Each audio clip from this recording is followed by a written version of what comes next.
call this meeting to order. This is a regular meeting of the Northfield Public School Board. Today is Monday, May 26, 2026, and the time is 6 p.m. This meeting is being live streamed and recorded. The recording of this meeting will be posted on the district website as soon as possible. Welcome members of the community here tonight to observe the important work being done on behalf of all school district stakeholders, and a special welcome to DYC members and Emily Culver, their advisor. Dr. Hellman, we have some items in the table file. Will you update us? Yes, we have numerous personnel items just that time of year, hiring for summer and for next year at the same time. So there are a number of appointments. There are a number of increased, decreases, and changes in assignment. We also have some resignations and retirements. And we also have a document that we're recommending for the approval of the rates of pay for a couple of positions, Spanish language instruction for classroom and behind the wheel for driver's education. Very good, thank you very much. If there are no objections, we will add these items to the agenda as we move forward. Okay, board members, please make sure your mic is on and that so we can hear your voice and record your vote. Is there a motion to accept the agenda as presented? Motion. Thank you, Jeff. Second? Second. Thank you, Maggie. All those in favor say aye. Aye. Opposed? Right, motion passes. Kelly, do we have anybody signed up for public comment? Okay, that's item 3. We're moving on to item 4, which is our announcements and recognitions. Dr. Hammond. Yes, we have several announcements this evening. Over $144,000 was awarded in the form of more than 100 local scholarships at Northfield High School's Senior Awards Night recently. We want to congratulate the senior class for their achievements and thanks to all of the scholarship donors and the Northfield community for their support. Just a really great event, seeing students be recognized with scholarships for their high school careers. We also want to let people know that this year's National Northfield High School Honors Art Gallery is on display through June 6th at the Northfield Arts Guild. It's titled, "You're Gonna Want to See This." That's the theme for this year's gallery. So I encourage people to get down to the Guild and just see this really amazing display of our student art for our honors class at the high school. We also want to remind people that the community is invited to a groundbreaking ceremony for the Reimagine Northfield High School project. It'll be on Tuesday, June 9th at 4 p.m. And it's going to be right out in front of door number 1 at the high school. Also want to share that the district's annual parent and caregiver satisfaction survey was conducted in April and showed a 4th consecutive year of improvement. There were 702 responses from 537 unique individuals. That's up from 457 responses in last year's survey. And the overall survey mean increased from 4.10 to 4.18 on a 5-point scale. The top 2 box score, or the sum of those who agreed or strongly agreed to each statement, was 78.4%. The survey showed that the greatest strengths were that parents believing that the school provides a safe environment for their child to learn, and that learning is a high priority at their child's school. The greatest opportunities for growth were really around feedback. One statement, I received positive phone calls, emails, or notes about my child from school. And the other metric that would be the greatest opportunity for improvement would be I regularly receive feedback from the school staff on how well my child is learning. So really grateful to St. Olaf College for being our third-party survey administrator this year. Again, a 4th consecutive year of improvement in that mean average. And then one of my favorite things about the about all of our surveys is that we ask a shout-out question at the end. So we ask, are there any school staff that you'd like to recognize specifically for the work that they've done for your child? And last night we sent out 278 shout-outs to staff members from the survey. So just really appreciate the number of notes that we've gotten back from faculty who said, I didn't really know that parents really appreciated what I did. And so I think it's just a lesson to all of us to make sure that we share with people who are making a difference for us the impact that they have on our lives. I don't think we understand how much of a pick-me-up that can be for people. And so I just want to thank all people who participated in the survey. We take this very seriously as part of our continuous improvement commitment. And a special shout out, if you will, to the people who took the survey, who took the time to recognize our staff members for making a difference for their children. So that is what I have this evening. I know we have some District Youth Council certificates. Yes, all right. So tonight we're going to present our DYC students, our seniors, with a certificate of appreciation. I'm also going to read a short bio on each one of you. I know we have a small group tonight, so I will proceed with reading the names and the bios, and then When I get to your name, if you're here, then go ahead and step in front of the monitor here and then come forward and receive your certificate. How many students do we have, Emily? 4. Okay, great. All right. So if our students will just gather kind of behind the podium here, and then when you hear your name, you can circle around the front. The District Youth Council, DYC, works to translate youth voice into action by providing connections between the school board, school, administration, and the student body. They gather and provide youth input on school district-related issues to the Northfield Board of Education, district administration, and other school-related entities. DYC members also serve on various committees throughout the district. We will hear shortly a presentation on all the accomplishments and the initiatives that they have placed forward this year. And so we thank you for all that work and that effort and for having an impact on your fellow schoolmates. Thank you also for amplifying youth voice in our district and all your assistance and willingness to serve throughout. I also want to thank Emily Culver, DYC advisor, Dr. Hillman, and other board members who have been involved with these specific cohort of students. I will now recognize each senior individually and ask that you hold applause until the end. So I'm going to stand up here. And again, we don't have everybody present, but I'll go ahead and read their bios. All right. Camila Gaspar. Camila has served on the District Youth Council for 2 years. She has served on the Northfield Forward Committee. A highlight of her time on DYC has been enjoying time collaborating with her team.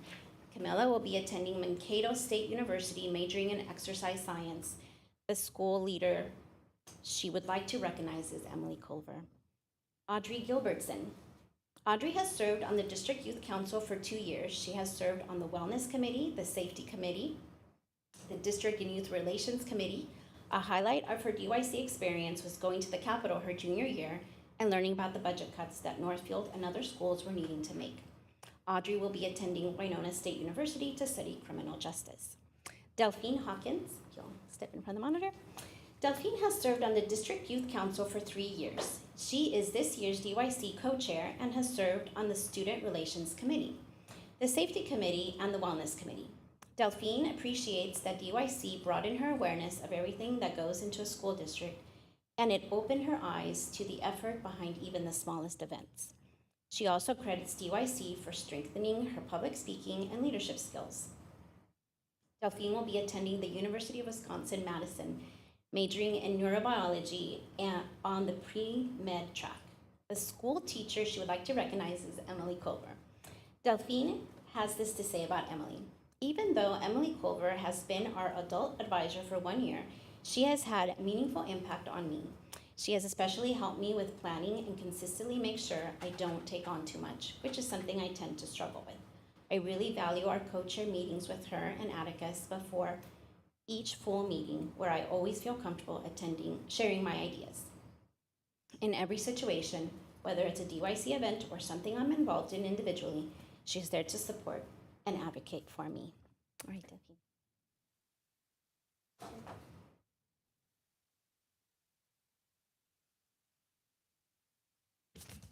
Yeah. Thank you. Britta Jerensen.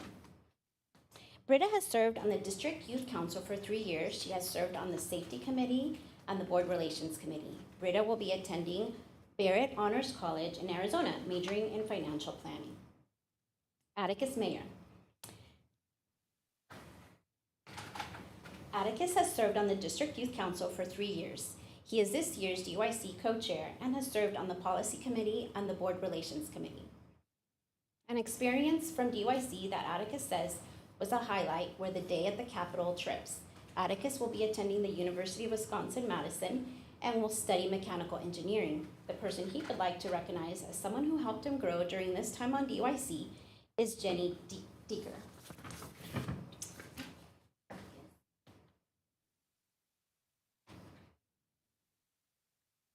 Thank you. Okay. Yen O. Yen has served on the District Youth Council for 1 year. She has served on the Board Relations Committee and the Communications Committee. Yen will be attending the University of Minnesota Twin Cities, majoring in neuroscience and continuing her education in physician assistant school. person she would like to recognize as someone who helped her grow during her time in DYC is Delphine Hawkins. Yen had this to say about Delphine. Our co-chair Delphine has set amazing examples of what it means to be a great leader and has always pushed me to do my best, to be my best self. Michelle Rodriguez Vasquez. Michelle has served on the District Youth Council for 1 year. She served on the district's Equity Committee and the Student Relations Subcommittee. A highlight of Michelle's time in DYC was working on the Pledge Against Gun Violence. She will be attending Concordia College studying psychology. The school leader Michelle would like to recognize is Emily Culver, as well as all the members of the DYC. Malcolm Westland. Malcolm has served on the District Youth Council for 2 years.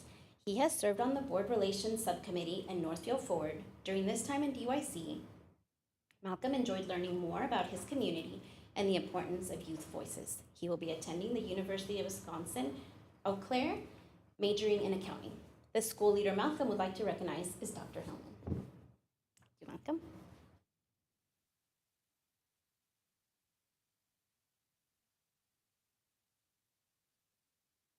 Thank you. And Ava Hayter. Ava has served on the District Youth Council for 1 year.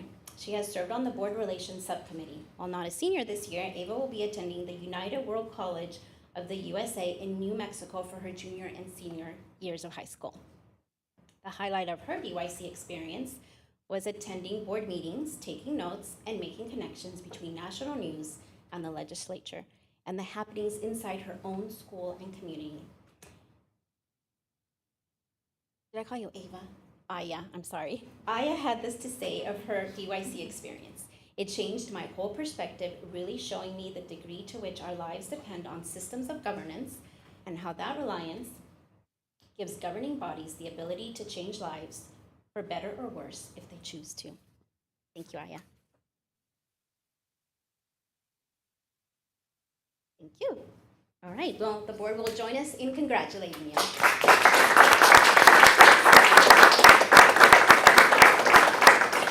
Would you like to take a photo? Yeah. Yeah. Maybe we just have folks line up. I don't know, where would be the best place to do a quick photo? Along here and have them kneel? Okay. We don't You guys have wanna Amy hop to up for a help us. quick picture? That's why we're stumbling, we're all quiet, because Amy is not.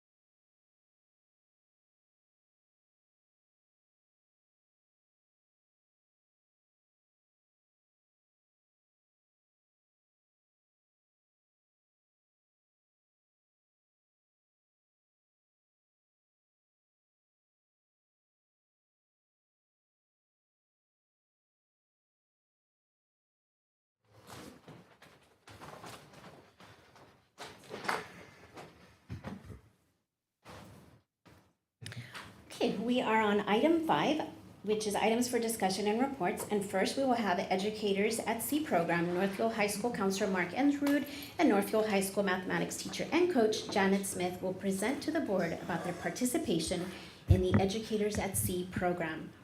Welcome. Thank you. Yeah, thanks for having us. We're going to kind of wing it off of a presentation that we've got that was helped in being put together by our hosts from the Navy. So we learned about this opportunity several months ago in conversation with Dr. Hillman as a possibility. And I think that's how it was framed, is that there was someone that might be able to put our names in a hat, basically, and see what happens from there. And lo and behold, fast forward to the week after spring break, and we got to spend a 24-hour period on a aircraft carrier off of San Diego, and they flew us to and from that aircraft carrier on an Osprey, and you'll get to see a little bit of what we got to experience. Yeah, I mean, I guess we can look through and we can Yeah. add to our details of our trip. So you already kind of touched on this, but Dr. Hillman had a connection with John Olson, a retired naval intelligence officer, and he kind of brought this opportunity to him. And I think Matt came around and asked who was adventuresome and wanted to do it, and we both said, yes, please, this would be great. And so just early January, they're like, I think it's going to happen, and do you still want to do it? And we said, yes, please. And there was 12 total educators, people from Florida and help All me over the remember, country, mostly Arkansas. the middle third. Yeah, Which we learned after is kind of by design, to help expose educators who are from parts of the country that might not otherwise be naturally exposed to the Navy and what they are all about. yeah. This is a little laundry list of our experiences, and mostly just to see what we got to do again in a 24-hour period of time. The picture in the top middle is that's actually from the flight deck before we took off at the end of our experience. So that's how we got to and from it, and we'll kind of walk through each of these pieces as we go. We sort of got briefed when we got there. Yeah, everything was a hurry up, get briefed, and then wait. Hurry up, get briefed, and then wait. Yeah. And it was interesting because they were on a time schedule, but they weren't on a time schedule. It was an interesting lifestyle that we weren't maybe used to. They were wide open to us being there and asking and doing anything. We were eyes wide open being there, being asked to do and try everything, which we were absolutely willing to do, but not having any military background of any kind or exposure. It felt like we were winging it, so to speak, as we were, and I think if I hit this arrow, this is us landing on the aircraft carrier with the back door open, because that's how you do it. The whole time we flew, the back door was open. So we got to see the ocean and wondering where we were and where we were going. And it wasn't super top secret, but they definitely didn't tell us what location we were. It was a training mission for them. So they were training mostly new people who were just taking off the aircraft and landing for the very first time. So it was not out of the ordinary for them to miss the wire or especially at night, and so we were watching them do things for the very first time. So we're going to show you a couple more videos of that.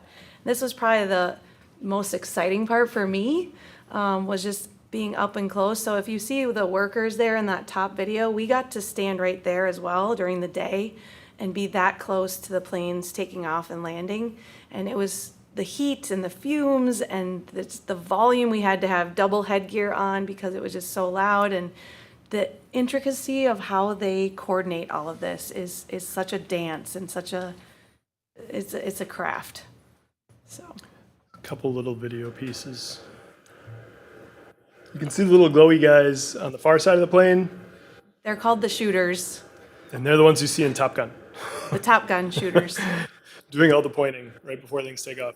I am not a math, physics, science person, so to watch a plane catapulted in 100 yards off of the deck of a ship is pretty mind-boggling from a how'd they do that Yeah, if you see the standpoint. steam there at the end, they're all steam catapult because it doesn't have that far to go, so they have to use that to get them off the ship. And then the next one's them being caught by the wire. They have to catch that wire. There's just not that much space for air. And then otherwise they have to gun it and take off if they miss it. And that does happen. So we Yes. saw that often as well. So as Janet said, we get to be on the flight deck, and they were great about keeping us safe. That was definitely mentioned several times. And they did a great job of it, and they warned us that if somebody grabs you from behind and pulls you somewhere, just go with it, because they're trying to keep you safe. And we believed them. So we got to line up and watch all the things coming and going from firsthand, which was pretty amazing. And this was the Theodore Roosevelt, which is the same ship that the second Top Gun was filmed on, the most recent one. So that was kind of neat too. Fun fact. And now we're passing that knowledge along, because we were amazed at how many times they kept talking about Top Gun, as though it were something close and near and dear to them. And we learned over time that it was, because it had happened Right in on front their of them. And ship, they yeah. were mostly impressed with the authenticity of what they saw filmed. We got to see so many different things. We met the captain and the crew. We had dinner with them. they called them the triad. The triad. Yep. And interestingly enough, one of the triad is from Medford, and he was the nuclear boss, and he has worked his way up the chain, and it shows what small of a world is, yet what big of a world is, all at the same time. And I guess what I want to highlight on this slide is the picture in the top right of all the different colors. And this is one of the things I brought back already to my track team is everybody had a role, right? And everybody on the ship wore a certain color and they had a certain job. And you knew if they were in yellow that they were one of the shooters on the deck. And if you're in purple, you're a fuel person. If you're in red, you're the weapons person. And so everybody had a job and they took their job so seriously and made it everybody worked together for one thing. Even if you weren't the person flying the planes, your job was important. And you felt that way and you could feel that from them on deck. And so that was really cool. And so bringing that back to my students and athletes, just saying we all have a role here and let's make this work together. So. I think from my perspective of being on a floating city of 5,000 that's 3 football fields long and getting to see so many areas of it, to be able to also bring back to a wide variety of students that I work with as a school counselor, just the breadth and scope of opportunity and the different ways and pathways that you can not only start there but work your way through different positions along the way is really interesting from a non-recruiter perspective such as myself. And people who go to college first and then choose to take this path. So if you go into the military and you already have a 4-year degree, you become a commissioned officer right off the boat, or off the bat. And so like the doctor there, he was just not really into being a doctor in civilian life and thought, well, this would be an opportunity to travel and work with people and really, really loves it. So 17 years later, he's Yeah. still there, yeah. We got the fancy digs as far as our stateroom, and that was something that we were curious about as far as having the opportunity to interact with a wide variety of enlisted and commissioned folks along the way. They took really good care of us while we were there as what they called distinguished visitors. At the same time, there were flights taking off and landing 2 floors above us in the night training session, so that wasn't the most wasn't very restful, but it Yeah. was very fun. Yeah. But like, see how much space is above our beds there? They were talking about how most of the time they only have like a fist level above themselves in the next bunk, and so like this is a classy Yep. stateroom. So Then we got to do it again when we left, which again, from the Osprey combination of going up and this way, a little bit of both and when you take off from an aircraft carrier. And you get to watch it out the back door.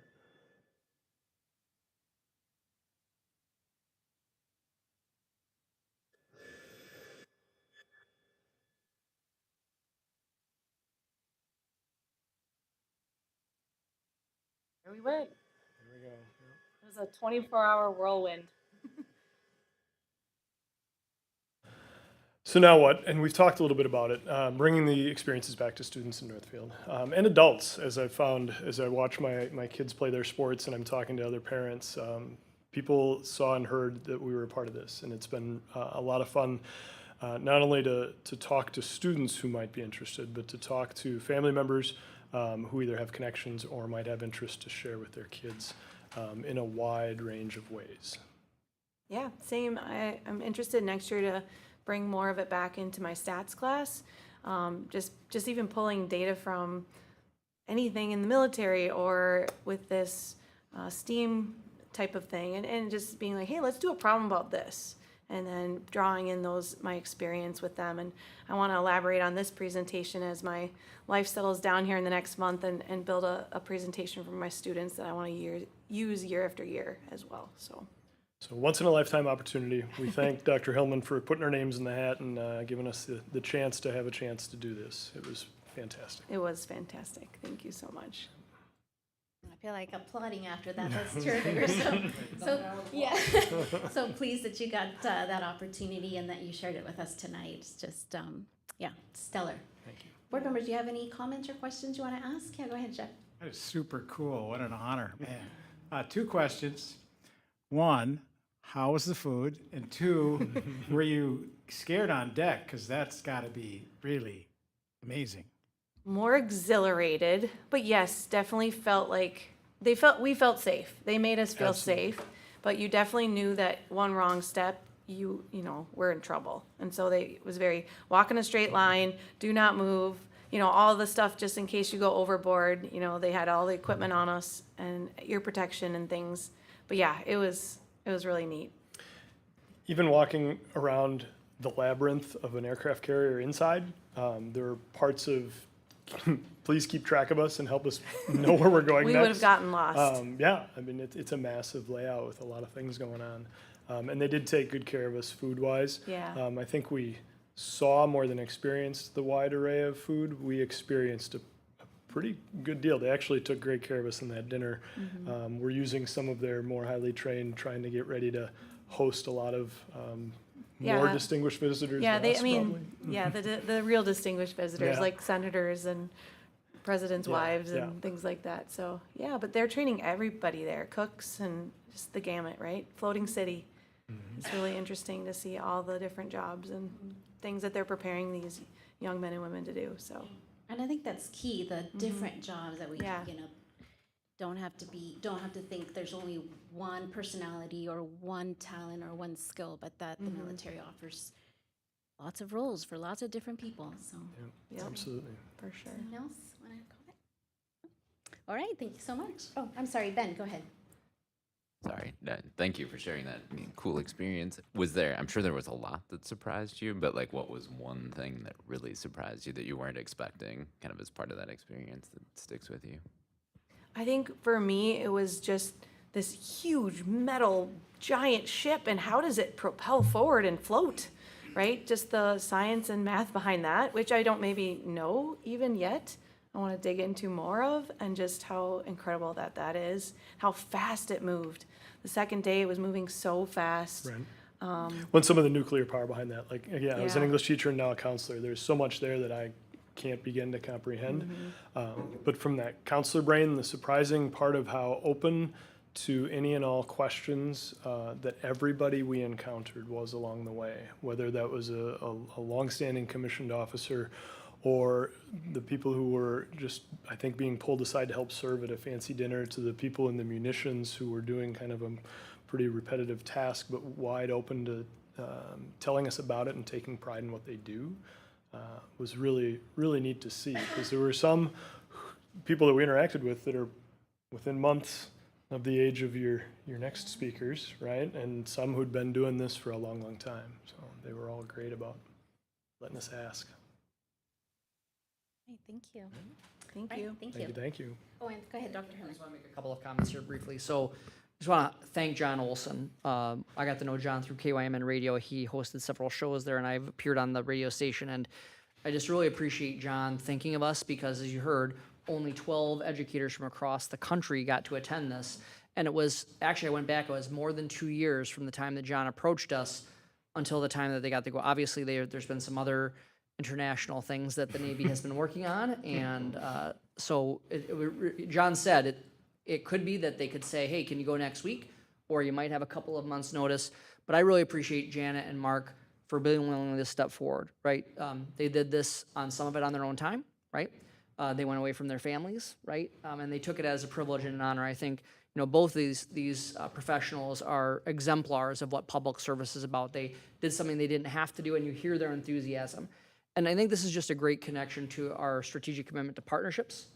And it's also really a great example of how we are living out preparing every student for lifelong success by making sure that our staff have these unique opportunities so when the moment presents itself, they can say, yes, I happen to have been on an aircraft carrier, and you can hear the kinds of advice and counseling that these folks will be able to give them. And you've already heard Janet saying it's already made an impact on the track team that she coaches. So this is how partnerships come together, and I just really appreciate both of you for your willingness to step forward. I thank John Olson for helping us and seeing it. We have 2 more people who are on the list that we actually thought might get to go on this one. They were actually queued up, and so we're hoping that those 2 individuals get to go as well. But just I think this is a great exemplar. This is the kind of thing that people in the community don't always see. And so this is a great example. There's dozens of other examples of something similar, not on an aircraft carrier, but in other businesses and other locations where educators are bringing those experiences to our students. This one just has a little bit of grandeur because of where they ended up at. So thanks to both of you, and thanks to John Olson. Thanks for the board for taking some time to listen to it. If you want to learn more, if you're listening, you want to learn more, Mark and Janet and John did a great segment on KYMN Radio. It's on their website. You can listen to it, and it'll give you an even more in-depth description of your experience. So thank you very much. Yeah, and thanks to the Navy for funding the whole thing too. So Yeah, and I think it's good. outstanding. It's the Navy League of the United States. It's a nonprofit civilian organization that really spearheads this. And again, it's this desire to get specifically people from the Midwest to learn more about the Navy. There's a statistic I'm sure you heard that a large percentage of those who enlist in the Navy are from coastal states, obviously, right? And so this desire about high quality education in the upper Midwest, hard work ethic are reasons that they want to make sure that our students understand what their pathway in the Navy could be. Yep, absolutely. Cool. Thank you. Thank you. Right, item B is our District Youth Council that will be giving us a 2025-26 recap. Welcome back, Delphine and Atticus.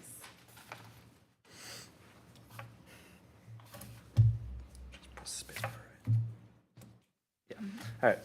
Hello, everybody. Thanks again to the school board and Dr. Hillman for having us back for one more DYC presentation. I'm Atticus, I'm Delphine. and we are the co-chairs of DYC and are here today to present our work for this past school year.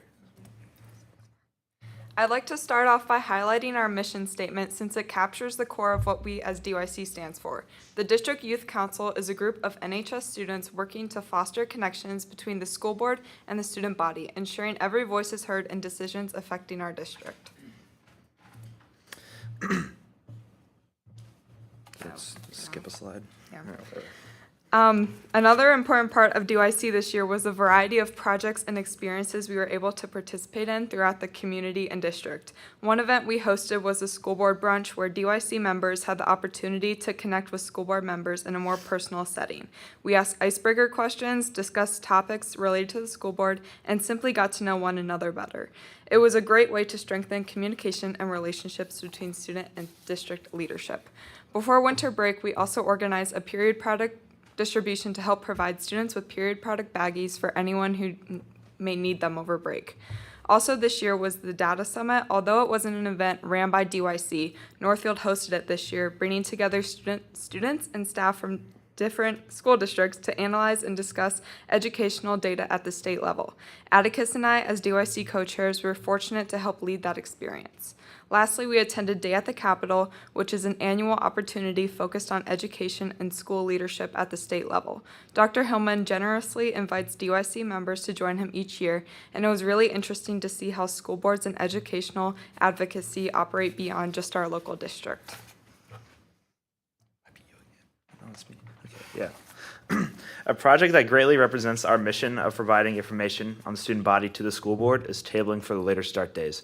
So tabling is a great resource for DYC that we began using this year. Using tabling, we had students fill out a form describing their experience with the current high school start time, along with their opinions and perspectives towards a new later start time. We have a couple of data sets on the later start time on the screen, and I think the most intriguing one to me is that the largest proportion of people never eat breakfast at home. That was pretty shocking to me. Our biggest project this year, which Atticus already gave a presentation about, was the Student Pledge Against Gun Violence, which was originally started in Northfield by Mary Lewis Grow. This year, DYC worked to help bring the initiative back to life within our schools and community. As part of the project, we shared presentations explaining what the pledge is, what it represents, and why it matters. We also connected with the trap shooting coach to better understand how firearms can be used safely and responsibly in a school-related sport environment. That perspective was important because it allowed us to have balanced conversations surrounding firearm safety, responsibility, and respect. Through this project, we were able to see the impact that student-led conversations and commitments can have within a school community. Our final project, shown on the left, highlights the message that Northfield students pledged to never use a firearm in a dispute. I think that it's meaningful for students to know that peers shared those same values and commitments towards safety and respect.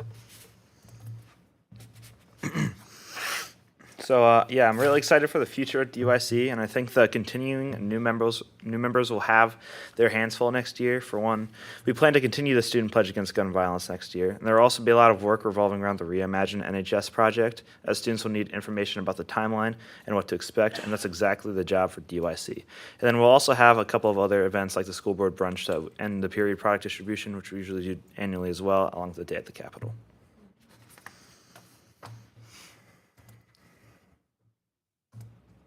To wrap up, I just want to thank you all for your time and the continued support you show toward student leadership and opportunities like DYC.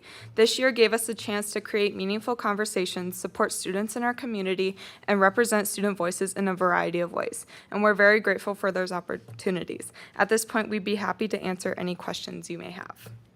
Thank you so much. I want to also recognize that I've been a part of the DYC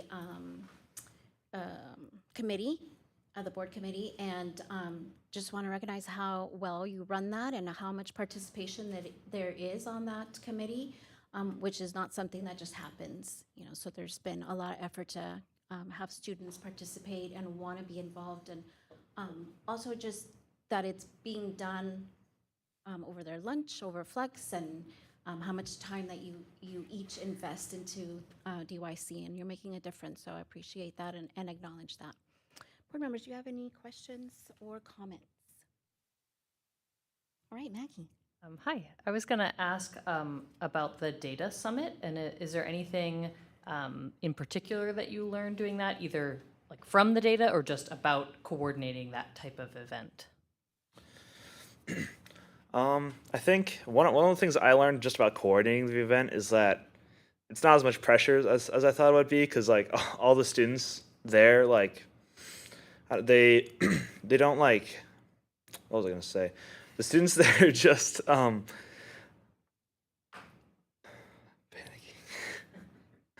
What was I gonna say? Oh yeah. So so it's less pressure just because the students go there like expecting like to like learn about what was I gonna say? All right, I'll think about it. What I learned, honestly, kind of what Atticus is going off of. I didn't really get the opportunity to explore the data myself because we were kind of up at the front most of the time, but it was really interesting for me to see that like leading bigger events isn't that hard. And like if you collaborated, because we have 5 of us student leaders that all work together, and it was just like working off of each other and giving that support we needed from each other. And it was really important for me because I think that was a really good event to help sprout my leadership in a way, and I really valued from that experience. That's what I was trying to say. Anyone else? Question or comment? So thanks to both of you for your excellent leadership over the last couple of years. It's just been a joy for me to watch you grow into the leaders that you become, and we're so excited to see the difference that you make in the world. You have carried on the rich tradition of excellent DYC leadership, and I see the officers for next year, and I know that they are mentees of yours, right? People who you have helped grow and develop. And so thanks for your contributions to our district. Many school districts talk about youth voice, and I really believe we do it. And you are just the latest examples of that. So thank you for your leadership and all of the work that you've done. And coincidentally, both going to the University of Wisconsin-Madison. So Madison is lucky to have you. Thank you. Thank you. We also have a short video that we created for Dr. Hillman, which he's already seen, but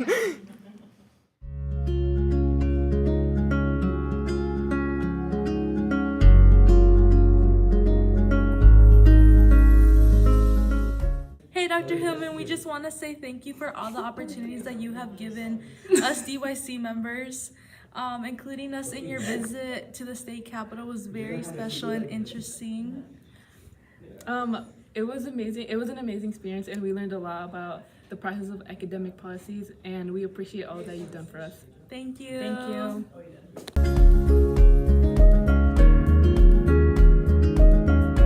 All right, I'd just like to say thank you, Dr. Hillman, for all you've done within the district. It has been absolutely amazing getting to know you, and I wish you success in all of your future endeavors. It was awesome to know you, and I hope to see you whenever I visit in town in the future. Dr. Hillman was one of the many educators at Northfield that made me feel seen and accepted as a member of our community and made me feel important and that my voice was heard. He inspired me to pursue education, and I am now going to school for that. And he truly is the meaning of the word community. He shows up for us all, regardless of our background, and really takes the time to really dive deep into the community, and that's what it should be about. I truly aspire to be like him one day, and I really wish him the best. He's gonna be missed greatly, but I wish you the best in everything that you do, because you're awesome.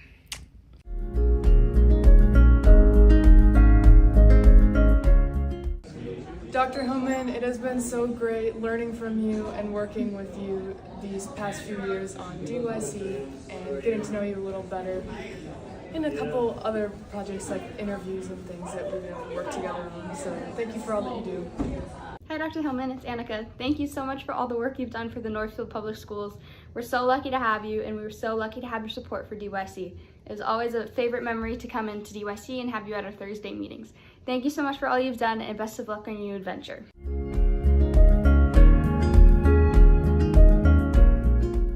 Hey, Dr. Hillman. I just want to say thank you for being with me in the policy committee. It's also always great when I see you in the mornings before school.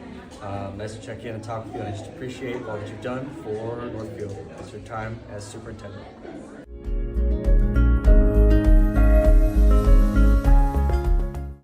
Hi, Dr. Hillman. This is Lena. I just want to say thank you for all you've done over the past years, allowing me to get into one of my dream schools, and I will continue to better the community like you did. And thank you for all the support and love that you've given to the Northfield community for so many years.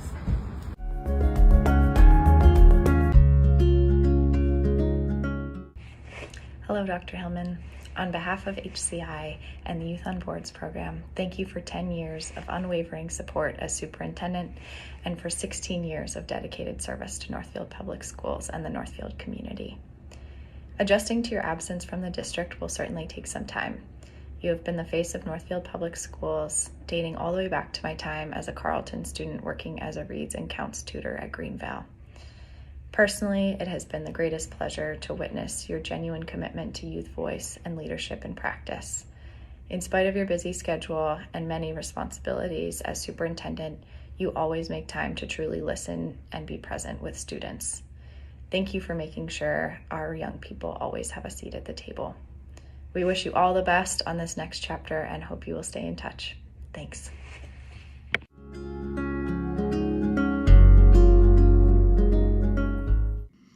Hey, Dr. Hillman, I think you already have a pretty good idea of the gratitude I have for you and your unrelenting encouragement, so I'll make this quick. The Northfield School District will certainly miss your leadership, enthusiasm, and support, but I think we're all reassured by the knowledge that you'll still be fighting and advocating for us and the rest of our state's students, educators, and staff as the Executive Director of the Minnesota Association of School Administrators. Thank you for all that you do.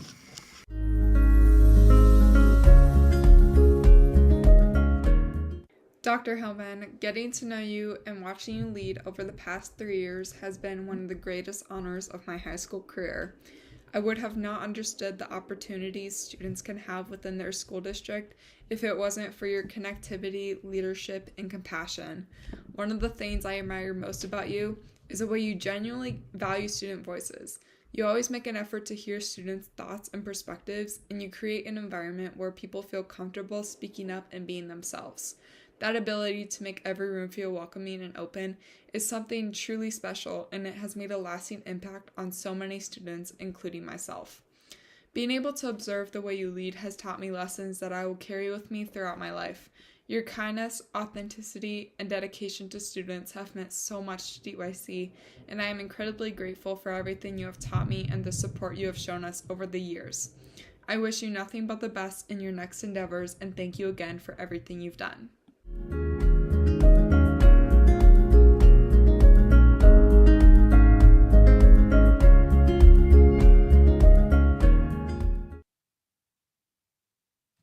That's lovely. Yes, thank you very much. That was very, alumni even, that was so impressive. So Very thanks nice. for the opportunity to be involved in your lives. Well done. That was very touching. obviously you made an impact, and you make an impact, and you will continue making an impact. So we're grateful for that. It's been a privilege. Okay, item C for tonight is the Northfield High School Reimagine project update, and Sal Bagley with Wold Architects and Engineering will provide us an update. I do not think I've ever had a harder act to follow. Yeah, I was going to say. Wow, sorry about that. I'm over here trying not to cry. Take a little break. And with me is George Sullivan from Knutson Construction. So we're just here to give another progress update on how things are going for the Reimagine Northfield High School project. We did have a memo that was put into the board packet, but I'm going to hit the highlights of that and then make sure to cover any questions. So our last update, I believe, was about a month ago. We were at the April 27th board meeting. A lot has happened in the past month. So first I'll just do a short bid day recap and kind of key messages and budget overview, just in case this is somebody's first time tuning in to what we've been navigating. So our original bid opening was back on March 23rd, so about 2 months ago today, and we did receive 77 bids that day, but we would have hoped for more than 100 bids with the kind of the scope and scale of the project and the number of work scopes that we had. We did not have a competitive bid day for all aspects of the project, although we did for many aspects of the project. 3 major packages did not have competition in particular, so that was masonry, structural steel, and precast concrete. So they each only had 1 bid. We did have multiple companies attend the pre-bid walkthrough, and we've learned a lot from them about why they ultimately chose not to submit bids. And we've talked about it at this table before, but we did ultimately recommend awarding the precast concrete bid. Very limited bidder pool. There's really only 3 contractors, and we understand why the other 2 did not bid, and do not believe that rebidding would change that situation. So we're working with that bidder. It's one of the awarded packages. Our largest delta was on our mechanical package, so that came in significantly over budget, so that's been one of the focus areas of our value engineering I'll get into. And then when we talk about why we didn't have a competitive bid day, there's been a lot of discussion about competition. So we have a lot of data center projects being built in the region that's drawing up a lot of our bidder pool and labor pool in some cases. And so we've been kind of navigating how to handle that, as well as just some economic challenges. So the bids that we did receive did take into account things like tariffs and oil prices and labor rates and things like that. So kind of the summary was that we did have bids received on bid day, 20% higher than expected, or approximately $19 million. And one of the things that we think it's important for everyone to understand, especially the board, is that we call those hard costs. So those are construction costs. So bids received, but those are not the only costs associated with a project. We often call the other side of the equation the soft costs or project costs. And so if we did nothing about that, the project actually would have been in worse shape than that. There's things that are correlated to hard costs. A good example would be the cost of the building permit or building plan review. We would recommend a different contingency amount if we were actually awarding a project of that magnitude. And of course, we're not proceeding of being 19 million over, but I just wanted everyone to understand that. And kind of on the point of soft costs, all throughout the project, Wold and Knutson with the district have analyzed soft costs. So a good example of a reallocation that was actually done was that with a lot of discussion, we decided that bidding out a lot of the technology scope actually in the electrical bid package was going to be advantageous. That did actually work out as one of the packages that came in actually under where we expected it to be. So there was some money that was originally noted in the technology budget in the soft costs that we've actually now awarded really as a hard cost. Not all of the money. We have not procured all of the devices and things like that. So there's some funds that remain in the technology budget, but that reallocation did already happen, and the 19 million over is already reflective of that. I think the only other point I made in that section was we have not expended any furniture or equipment costs at this time. That's kind of a little bit of a recap of kind of how bid day went and where the budget was standing. So then I thought I'd recap kind of what we've been up to about it, what the plan of action is, and then we'll talk next steps. I talked at my last update about how we've been proceeding with the value engineering process. So we've had contractors coming up with ideas, school district officials coming up with ideas, of course the design team, and last but not least Knutson. And all of those ideas for savings we call value engineering, or VE. So we have met multiple times a week for the past about 6 weeks to go over that list. We had more than 150 individual discrete ideas that were evaluated. And we now have an approved list of value engineering savings acceptance items, but not everything was accepted. So I listed it here a couple reasons why things might not have been accepted. Some of them are code compliance or maybe city ordinance compliance. We had some contractors with ideas of things that would certainly save a lot of money, but we aren't allowed to do them, right? A good example would be like screening of mechanical units on the roof. We have to do that based on city ordinance, so we can't choose to cut it. Anticipated savings not being worth the loss of function. So there was a couple ideas about, for example, limiting valves at bathroom groups that would make maintenance in the future difficult, but did not save a significant amount of money. So we chose not to take items like that. Anything that really deteriorated the longevity of the building, or in particular the envelope, was not entertained. Well, I should say we entertained it, but did not choose to accept it. And then kind of at the core, we also wanted to avoid things that really modified the bond referendum scope, right? What did you go out and ask the voters to support?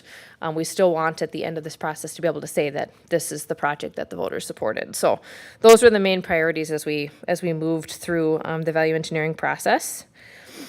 So then when it comes to the overall strategy, kind of at a high level, we've talked here at the board before that the intent is to apply the approximately $4 million of additional interest earnings and bond premium towards the project. We are, as part of the rebidding and working with awarded contracts, taking greater advantage of tax-exempt purchasing. Currently, we are estimating that would have about $2.5 million worth of savings. Some of that is from contractors, again, under contract already, but some of it is prospective as we look towards our rebid day.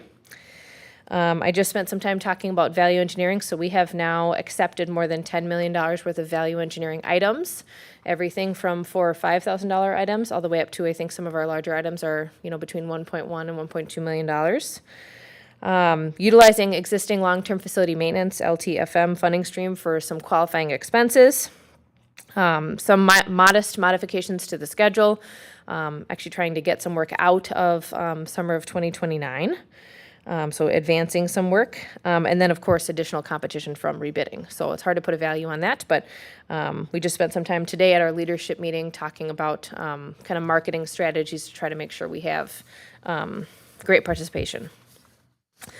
So next steps, just a little recap. I probably won't read them all to you, but as a reminder, we had 8 of the work scopes have been awarded already. They're listed here. And all of those were on or under budget with the exception of precast, which I already covered. And then for all the remaining work scopes, we do have a schedule now. So end of last week, we turned over new documents to Knutson to get ready for putting back on exchanges and bid sites for bidding. And those documents are reflective of all of those value engineering decisions that have been made by the administration. We have a pre-bid walkthrough next, I believe it's Wednesday in the morning before school starts. And then our rebid day is June 16th at 10 a.m. And so that's the day we're all working toward and hoping toward. Had a couple other notes on here. We have one singular best value package to rebid, which is the mechanical package. All the other best value packages have already been awarded. And then we will be working to have those best value interviews on the 17th so that we can get a recommendation letter over to Kelly on that same day by 1 o'clock as we have the special board meeting with you all on the 24th. So that's kind of what the next approximately month looks like going forward. So I'd love to take questions, comments, anything people want to dive into, but want the board and the community to feel well informed about what we've been doing. Right, well, thank you so much for that update, and especially for all the efforts that you have put together to see some reductions on some of those expenses, and we'll look forward to a good bid day. Board members, Dr. Hillman, do you have any comments or questions at this time? Okay, Maggie and then Ben. Hi. I'm curious, sort of how unusual is this 20% higher than 20% higher than expected bids? Is this something that you have dealt with before with large school projects, or is it fairly unusual?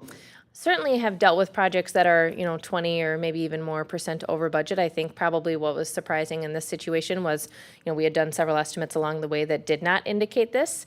And even up until pre-bid, we had 2 pre-bid walkthroughs, right? and bidders who, you know, had told us they intended to bid, and then some even notifying us the morning of that they were not going to, right? So that element probably was different than I've had before, of maybe quite so many people choosing not to bid. And so we had to do some work and some listening, kind of hearing why did people choose not to bid on bid day. I've had clients who have chosen to go into a bid day kind of knowing they're over a little bit and just hoping for competition to even it out, so we can't act surprised on those days. And so we've been really seeking to repackage and relearn to try to make it more appealing to the bid market. And then Jeff. Was there any Sorry, Jeff. Sorry, excuse, I was Ben and then Jeff. Oh, okay. I'll go next. Okay, go ahead, Jeff. Was there Thanks, Ben. any window in which maybe before, I mean, nobody necessarily knew exactly when we were going to go into a war, but when fuel costs were way down and hopefully all the data centers weren't out getting their bids, it just seems to me it's just like the timing turned out to be kind of tough. Yeah, I mean, in a hindsight perspective, yes. 6 months prior, would we have been in a different situation? Could be, right? Were we in a situation where that could have been an option to do? It was always the plan to bid on the timeline we were on, right? It wasn't like we were delayed or anything like that, right? Project of this magnitude, we recommended slightly over a year for design, and that's exactly what we did. And but of course, you know, I myself have wondered the same thing of, would a 6 months sooner be a different situation? But I know we would have had to rush through user input, and I know we wouldn't have done multiple estimates along the way. So hard to say that that would have been a better outcome. But yeah, frustrating. It's frustrating when things align that way that are out of your control. Yes, I appreciate the updates. I think for me, it's been helpful to think about this as just part of the planning process overall too, right? You know, you sort of build the plan you want, and then you go out and see what happens, and sometimes that doesn't work out just because of some of those externalities, and then you go about and kind of replan, right? So obviously some of that's come in the value engineering side. I think what I learned too about this process that was interesting was just, you know, you're asking people to bid work that's not going to happen for 2 or 3 years, right? So they're trying to make estimates and trying to sort of hedge their own uncertainty, especially in a time of, you know, uncertain labor markets and inflation and things like that. So all of that's to say is, like, within the time that we went out to bid, and, you know, we're going to go out to bid again in a couple weeks, what have you been seeing, if anything, in terms of kind of where those bids have been coming back? I don't know if you have any major reactions to that. I am not aware of really any major similar projects that have bid in that time period. I think we all hope that political situations are stabilizing to the point of at least higher predictability. I mean, I won't say what's going to happen, but I don't think the surprise and uncertainty of the situation is quite as new, right? And then, like I said, we've had a lot of, you know, we only knew who wasn't going to bid by when they didn't come to bid. And so I think all those conversations have been very revealing to try to make things more appealing for them. I don't know if you have any particular reactions about bid market in the last, I guess it's 2 months now. I just know some of the contractors, such as masonry contractors, they are more open to bidding now. They've had more time. They don't have other competition of other bids to get out the door. So they're more willing to participate this time around. Yeah. And it seems like, thank you, that's helpful, maybe encouraging. We'll see what happens. And how long is our bid window open for? Is it? So things were published as of Friday, and bid opening is on June 16th, so slightly longer than 3 weeks. Yeah. Okay. And then it sounds like it's just part of that value engineering process. Maybe we had a chance to kind of drive some efficiencies in some spaces that, you know, maybe get us a better end result in terms of long-term maintenance costs and things like that. Is that? Yeah, I think many of the things being pursued, I would imagine any of you or a typical citizen in the community of Northfield maybe wouldn't have known any different and might even prefer the solution we're pursuing right now, right? I will say there's going to be some that we will have to, you know, go back to people and say, you wanted this, and we've had to reinterpret it into this other solution. And so I won't say there won't be any disappointment, but I think Dr. Hillman said it well that we've really, really tried to go back to that referendum commitment and not dishonor any of that. Thank you. Anyone else? I just appreciate the hard work that both Knudsen and Wold have put in. No one preferred to be here, right? And I don't think any of us until that day thought we would be where we were. And so just the diligence and the level of detail of rethinking so many aspects of the project, again, while keeping in the forefront the referendum commitments that we made and prioritizing the longevity of the facility. When you have a set of principles that you use, it really helps make those difficult decisions. They're never easier, but it gives you a blueprint in which you can make logical and data-based decisions. And so I just really appreciate the expertise, of both Knutson and Wold. They've just done excellent work. I often talk with people about disappointment in leadership, right? In leadership, we all have disappointments every day, right? And we can either whine and complain about it, or we can say what's next. And so we don't control international oil markets, right? There are a number of things that have been placed on our doorstep that we don't control, but we still have to respond to them. And I want the community to know that's what you're seeing. We're not kicking and screaming, saying, "Oh my gosh, we got this is not right." It is what it is, and we as leaders have to respond. And that's what Wold and Knutson in partnership with the district has done. We said, "What's next?" We dug into it, and we found the next best solution that we could within the budget that we have. And I think that's really important. We are one of the few governmental agencies that when we have a bond referendum, there is no more money, right? So I know sometimes in the community when something like this comes up, people think, oh, it's gonna raise my taxes even more. Nope, it's not, because we aren't allowed to go above what we've had the voters approve. Now, we can supplement it, with the additional interest earnings that we were very blessed to have a great bond sale day, so that's helpful. We're able to use long-term facilities maintenance, so we're able to supplement the project, but we can't go over budget. It's just not something that we're going to do.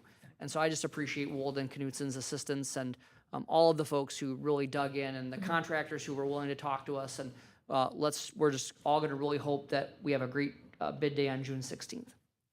Great. Thank you so much. Thank you. Have a good evening. Thank you. Okay, item D is the ice arena lease, and Superintendent Hillman will present the draft lease between the City of Northfield and Northfield Public Schools for the lease on the city's ice arena.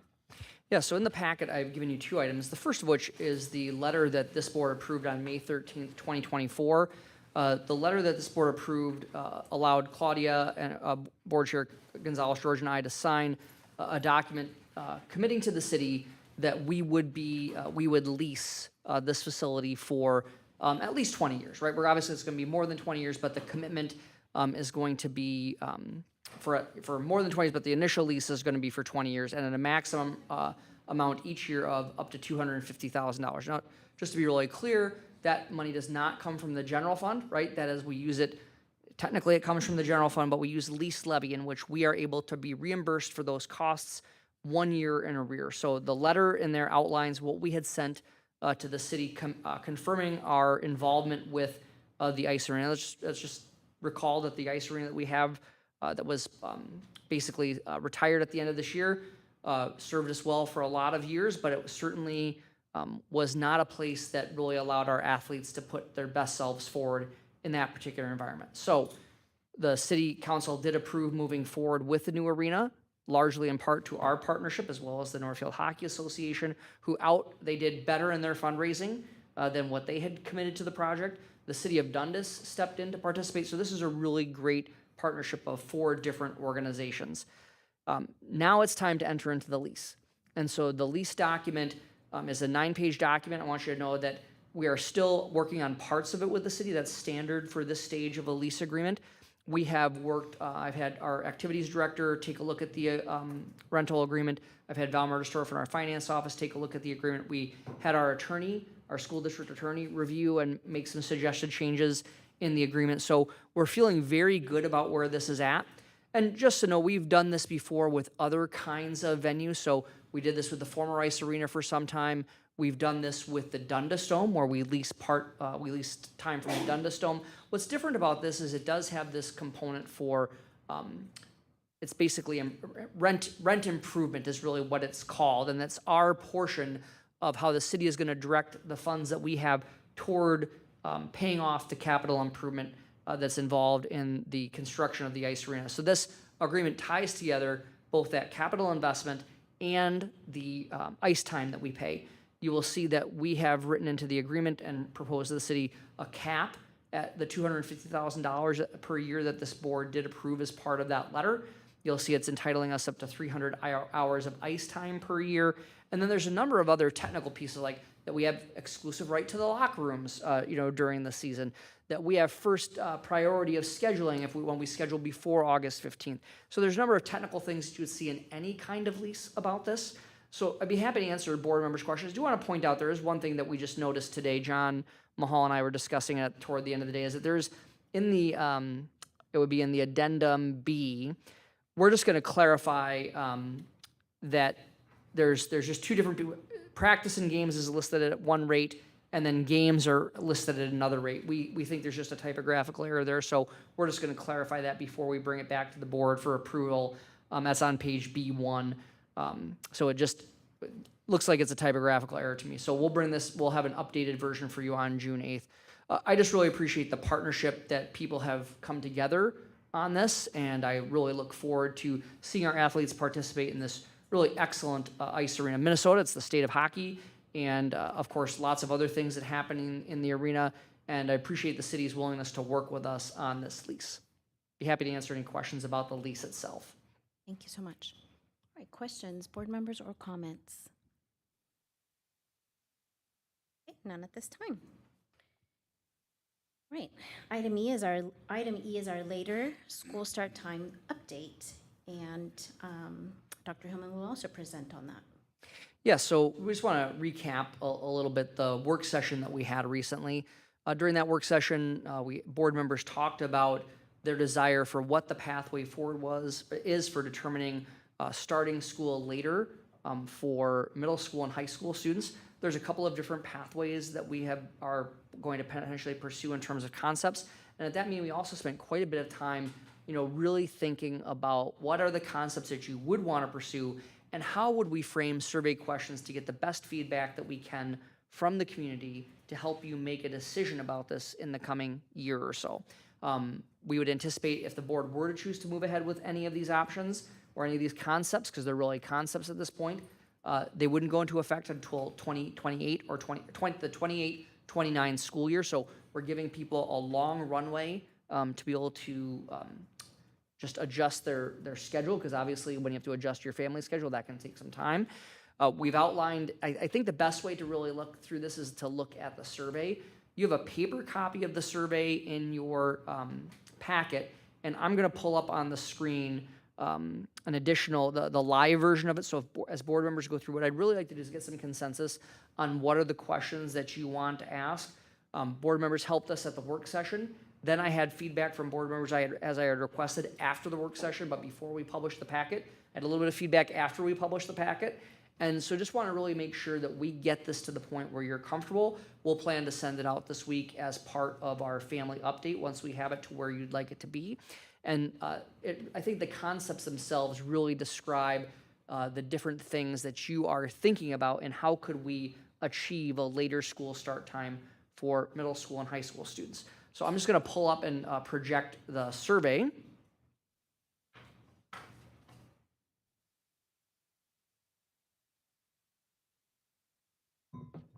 Make sure I get the right one here.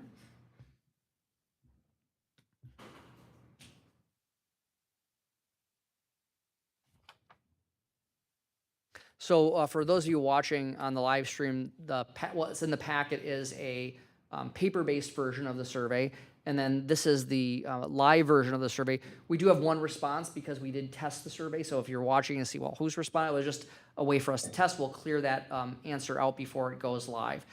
So just this first part, we talked about how do we help people understand the compelling why of the reason that you're talking about modifying Northfield School District start times. And so, as you know, at that board meeting, or the board work session, we had a number of discussions about, we do feel it's our duty to share with people why we're thinking about such a change, and recognizing that most people are going to take the survey on a handheld device, how it can be efficient, right? So people can give us really good feedback. So our solution to this was just talking about why the board was considering it very briefly, and then being able to create another website that people can go to and take a look at those options. So you'll see you can come to this document where there's a link to the video presentation that Dr. Wallstrom from the University of Minnesota did at a work session back in December. And then we worked with a couple of different people and then used some generative AI tools to really synthesize and streamline what research says about the benefits to students for middle and high school students starting their school day at 8:30 or later. So obviously not everyone is going to take advantage of that, but we do think that if people want more information, just simply a click that gives them, it doesn't ruin the flow of you taking the survey, but if you did want to get some additional information, you could do so. I just also want to thank, we have an anonymous donor who will have a separate survey at the end. Once people finish the survey, if they so choose, they can enter another drawing to be selected for $10 in chamber bucks. I think we've got 5 winners, I think is what it says. So we all have 5 winners drawn at random. So this is just a way to incentivize, but we want to just assure people the survey is anonymous and you take the survey in this way, and then at the end, you can choose to enter yourself into a drawing. And so yes, there could be people who don't take the survey and enter into the drawing. That's just part of what's going to happen. If someone is really that hard up to do that, we'll just let them do what they need to. So then you'll see that we've given some survey directions. We're saying we're calling these concepts intentionally because they are not options yet. They're not plans yet. We are asking a brief demographic question really focused on where will you be? What will your role be or your connections to the district in the 28-29 school year? Asking which buildings they are at or if they're a staff member. This way we'll be able to disaggregate the feedback based upon those levels. People can check more than one box. So then we have a page, when you see a section, that's basically a page for each question. And what we've attempted to do here is, and this first one is saying the concept of switching start times. So we are trying to be we're being specific, but please don't hold us to the minute, right? We're trying to give families an opportunity to know what would this look like, right? But not understand that it might be 8:17 rather than 8:15, but we're trying to give enough shape and substance to what it looks like. So you can see the concept of switching start times. We always put first the group that would start the earliest. So we try to say, how would it affect elementary students? How would it affect middle school and high school students? And then we give what we believe to be, based on our best estimates at this time, the budgetary impact. And so then after each question, we ask people their initial reaction to this concept. My family would support this concept. My family could live with this concept, or my family would not support this concept. And then we've had a couple different iterations of this question. We're simply just asking people for feedback about the concept so they can choose to share whatever they would like with us about that particular concept. You'll see the second of the 3 concepts is the same exact approach, but this one is where we would, all school start and end times would be approximately 40 minutes later. So again, this time we show middle school and high school students first because they would begin first. And then we show elementary school students and how that would impact them, and then what the budget impact is. Again, the same rating question, if you will, the same feedback question. This was a concept that was discussed at the work session that I think I've captured appropriately. This one probably has the most moving parts, if you will, in terms of, I think that there's a number of ways this concept could work. This is based on the current times for the school day, right? So there's some other things that the board could choose to do within this, but we're focusing on, if you kept the school day length what it is now, this is what it would look like if we had elementary schools begin earlier and end later. And the reason for this particular idea is that the increase that we see in the swapping of the start times in concept 1 is related to keeping students at a bus ride of no more than 1 hour. And at the end of the school day, as Benjamin Buss has shared with you at the work session, a couple of work sessions before, and actually at another board meeting, that the way that the afternoon routes work is where you incur most of your expense. But if you were to continue to have the elementary schools finish last, that efficiency would keep the rides to an hour or less, or roughly an hour or less. There could be some that are slightly more than that, but that's the goal, would be 1 hour. And so this describes how that would work. Again, elementary schools would begin at around 8:15. They'd end around 3:55, so we'd have a longer student contact day at the elementaries in that scenario. Middle school and high school students, 8:30 to 3:30. And again, based upon the transportation analysis and the efficiencies of running it at the end of the day like we do now, it does not appear that there'd be an increase in the district's transportation budget. Now, we're leaving it at that. It could be, there might be some increases to some other areas of the budget for supervision or things like that with a longer elementary day. It's possible there could be some cost. We haven't operationalized it yet, right? So we just don't know what that would be. Again, what feedback do you have about this concept? Then I also had some feedback after the last work session from a board member asking specifically about asking a question, really kind of the null question, right? Which is about maintaining the existing schedule. So it isn't necessarily a concept, but it is just testing what participants in the survey would feel about leaving the schedule as it is now. So that is basically what that does. We don't put any times in there on this one because we're just saying it is what it is now. And so we're just trying to save the screen real estate there. Then you'll see we have an area for just any additional comments, specifically what other ideas or factors should the board consider when making their decision. And then you'll see we have the link to the survey drawing at the end. So this is a project that we are having, we're going to transcend two superintendencies, right? And we want to make sure that as the board works forward, that we have a survey that you are able to think about. I think it's really important for us to think with the end in mind. So when you are at the table to decide how you move forward, or if you move forward with modifying school start times, what information from a survey like this would be helpful to you in the decision-making process? So again, what you see before you is the feedback that we had during the work session. Again, any feedback that any board member gave me after the work session, I considered that almost an extension of the work session and included that in this. And then even after we published the board packet on Wednesday, I had a handful of people who had some other things. And I think we've captured quite a few of them. I do want to share with people, if it's okay, you can just tell me when. Amy Gerwitz knew she wasn't going to be here tonight due to a conflict. So she did give me some suggestions for the survey she'd like me to read. And I do have copies for board members. I didn't put it in the board packet because I looked at it as really just me reading this for Amy. Like comments at the Exactly. table. Yeah, exactly. So I'd be happy to read that now, or whenever, if board members want to ask questions first, I could read this at whatever point you'd like me to. So we'll let the this board is the members survey. speak up. Hopefully we've captured what you're looking for. And again, I just want direction from the board so we get a survey that gives you the information you need. Thank you so much for all that work that you put into it. Board members, do you have any comments at this time about the survey? Ben? One, I've got just one kind of operational question and then just maybe some language suggestions if we're going to get in the weeds. But when we look at families that might be not enrolled but entering by, I think it's September 2028, right? Because we talked about the 28-29 school year, and that might be a clarifying point, is just to say starting September 20, because it seems obvious, but not everybody might know that that's the 28-29 school year. Yeah, I think we've got the 2029 school year right here. Is that what you're looking for? Yeah, so maybe starting in September or something like that. So You know, not for four. So you're saying starting with the 28-29 school year? yeah, well, I think just like 3 years from now, people don't inherently know what the 28-29 school year is. They know that starting 3 years from now in September of 2028, will I have students in the following grade? I think it might be helpful to give it. So I'll just add here, what I'm gonna do here is I'm gonna add for board members, and I appreciate what Dr. Miller said. This is a little more into the weeds than sometimes that we do get at this table, and yet I think it's important because it's setting up the governance question, right? So the work that you're doing here is gonna allow you to do your governance work. Right. It's different than in some other surveys that we've done, so that's why I think it's worthwhile to do it. So start in for the beginning in September. Yeah, beginning in September. There we go. And if I see that we don't have enough board members who support it, we'll debate it and you'll tell me to take it out. Does anybody have an issue with this particular addition?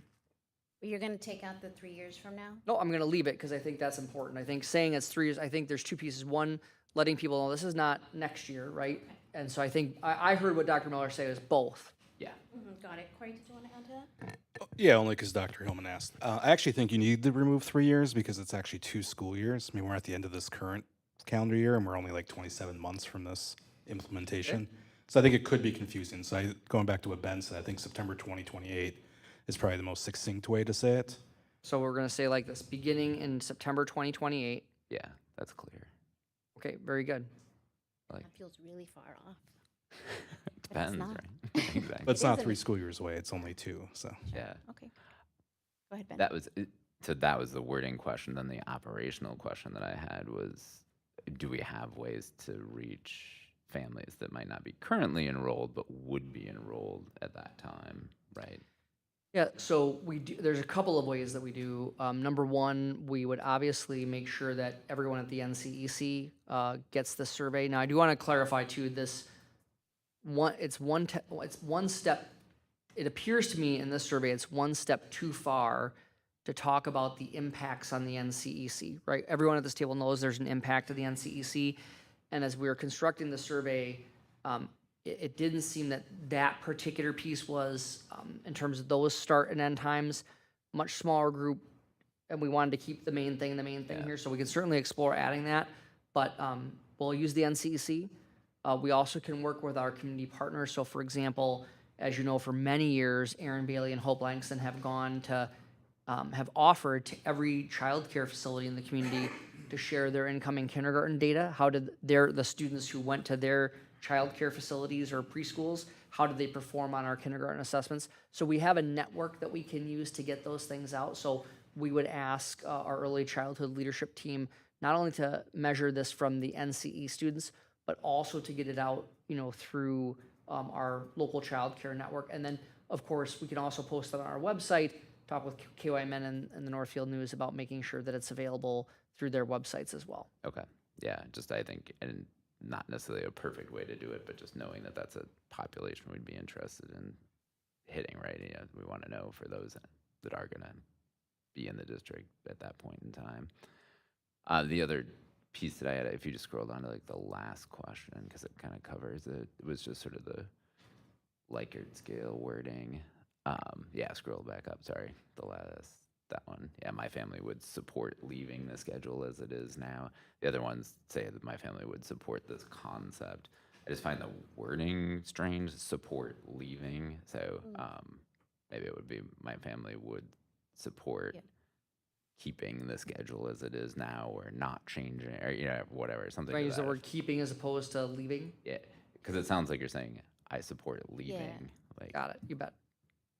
and then on that line is could live with. I know that's like the middle value, the neutral value, but to me, like live with has a slightly negative connotation. It's like I could live with that. So I was playing around with some other language that if others find it helpful, my family could accept, Acceptable.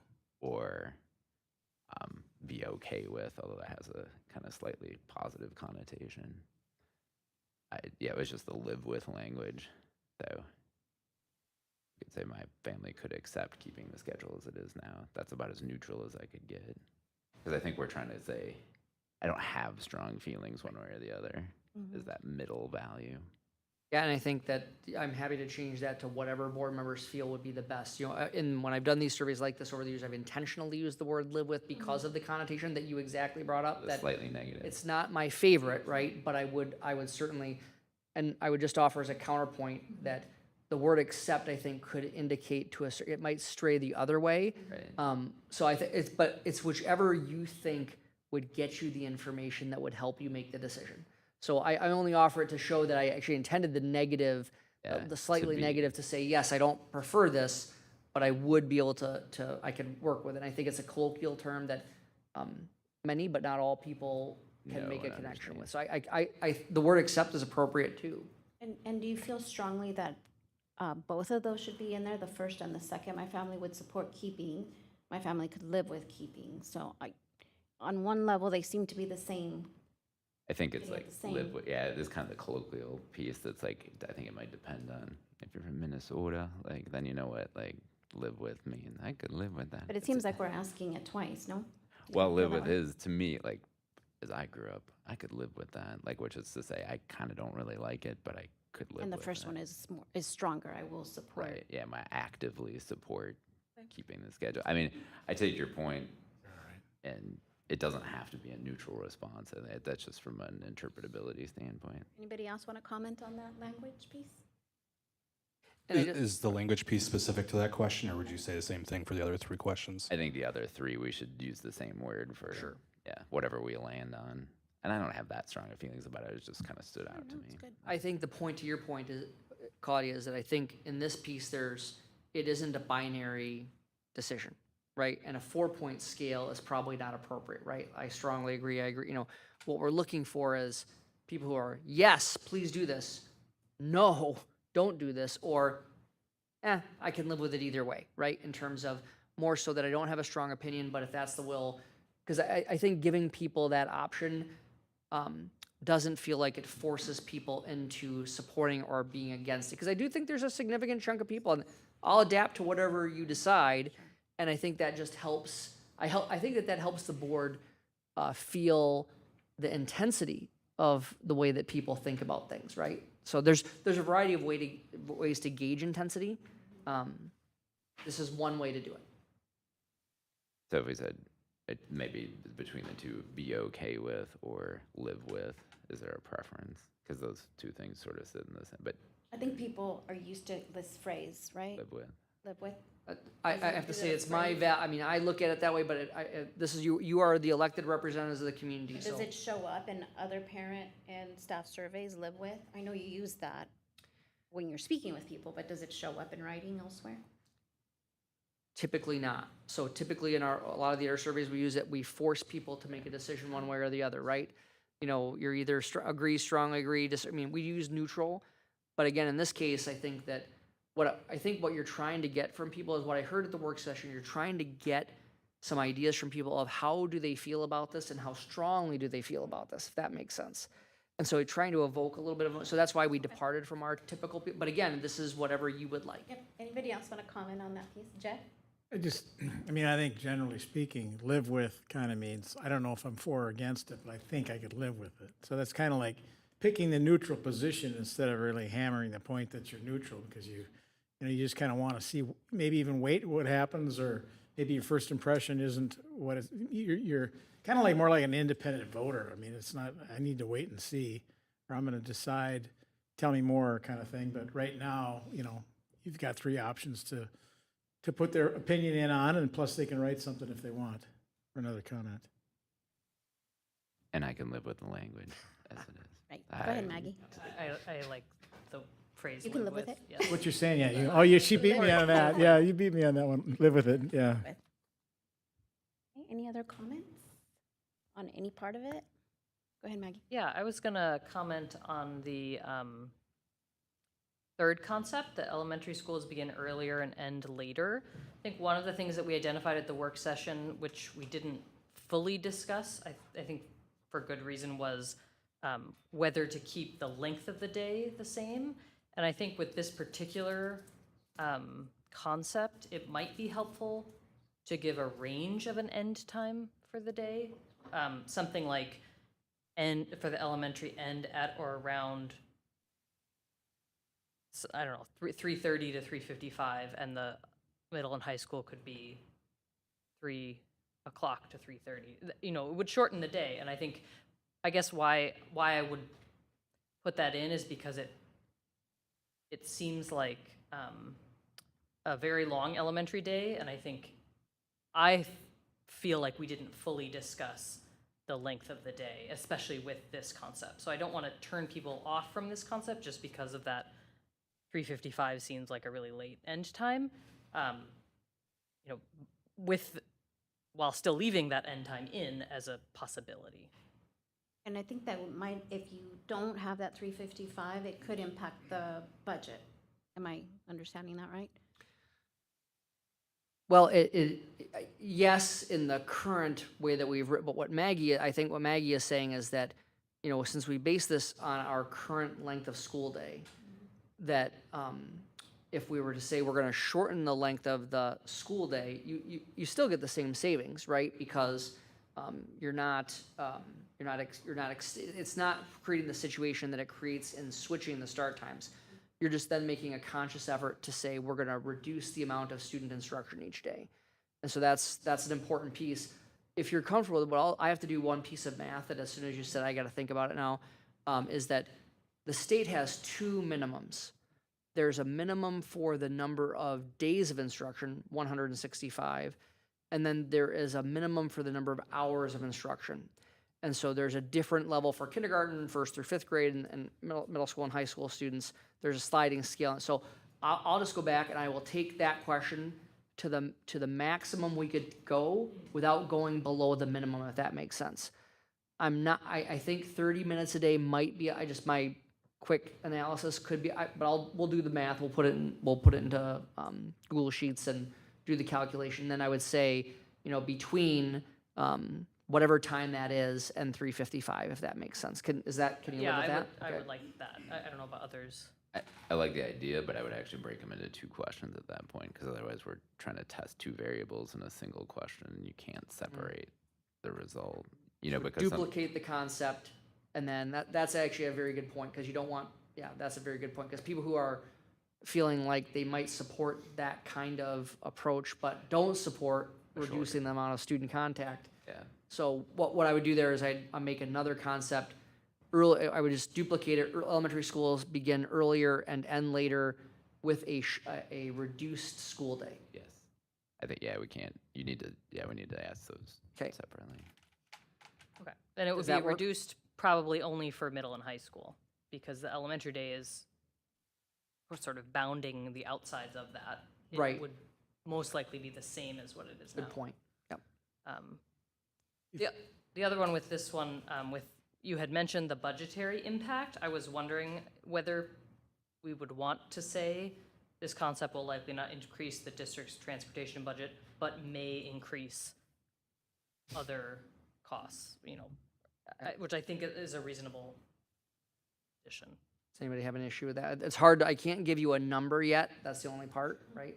But I think you just say, but may increase other district costs. Okay, so we'll duplicate that one, modify it to meet what you just said, unless people have everybody on board with that? Yeah, that's fine. I just had a comment on the elementary, the question up there, as long as you're phrasing that question, because all the other ones, you've got specific times in there, so make sure you stick with times on the Absolutely. elementary, yeah. Yep. Again, they're estimates, they're not, please don't take into that's what the 28-29 schedule would be. Yeah, I've got a few comments swirling around. I agree with Ben's point about breaking them into if this, then that. We need some logical progression there. That way we don't discount the first question, because obviously shortening the day might change people's feelings about it. So I think that makes sense. And then also just thinking through, we've spent 5 months talking about this. We have pretty good familiarity with this conversation and subject matter now. And I feel like at our work session, we had a commitment from the board to move ahead with 8:30 somehow, right? Thus the survey saying conceptually, here are ways we could, see that through.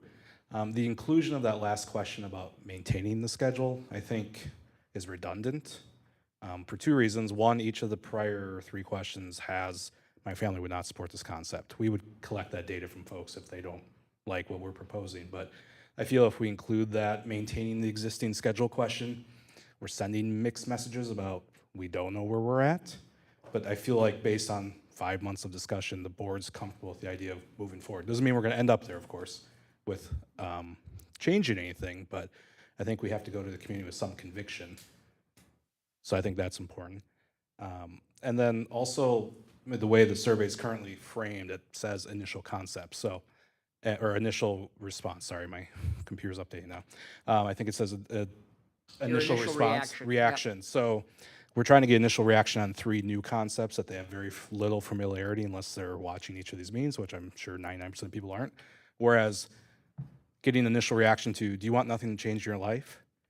Most people are going to say, no, keep my life exactly the way it is. So I feel like that's a pretty weighted question to have in there with 3, now maybe 4 options. So I would suggest, I know it was added after the fact when we discussed this at the work session, so I would suggest removing that question and then replace it with the 4th question of if this, then would you still support this concept if we shorten the day?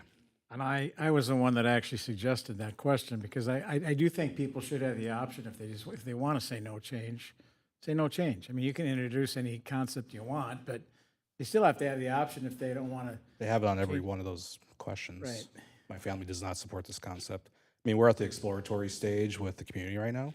And I think, again, not including that does not mean we're moving ahead with change. It just means we want feedback on these 3 specific ideas right now, and that will help then carry forward. Well, I mean, specifically then, does no change meaning not changing the schedule?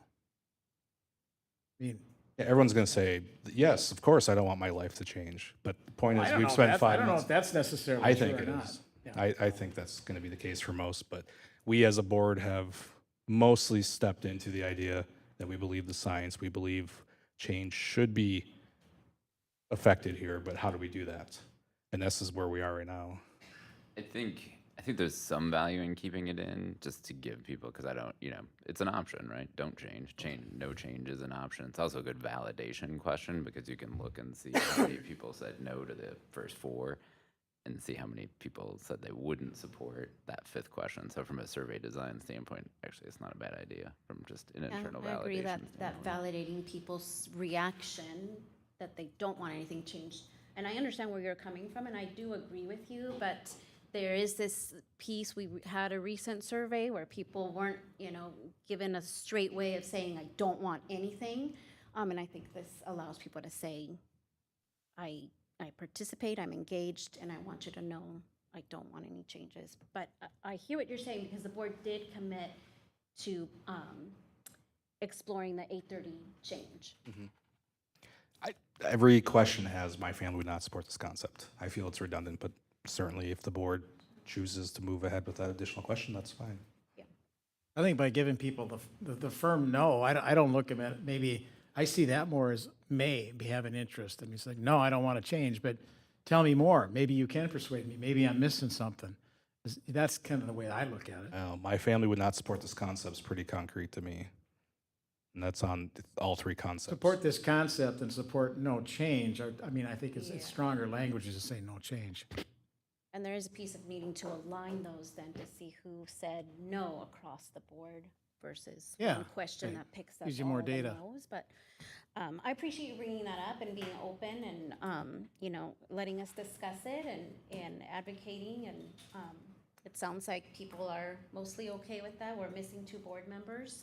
There's still time to give input, so maybe they will write in and share strongly one way or the other. Well, I'd like to, one of the things I would ask the board would be that, I felt comfortable, because at the work session I had shared that if there were additional items that people had, that they could certainly share it. I would include it in the draft, right, because it was a draft, and that I'd present it tonight. But I also know that board members were wanting to make sure that we got this survey into the wild, if you will, and have about a month to be able to administer it. And so if I'm to launch it in the next couple of days, I really need to have some resolution here tonight, if that's okay. Yeah, I mean, I that's fair. certainly don't want to, if it is, of course, we serve at your pleasure. So if you say we'd like to take some more time to make sure we get it right, no trouble.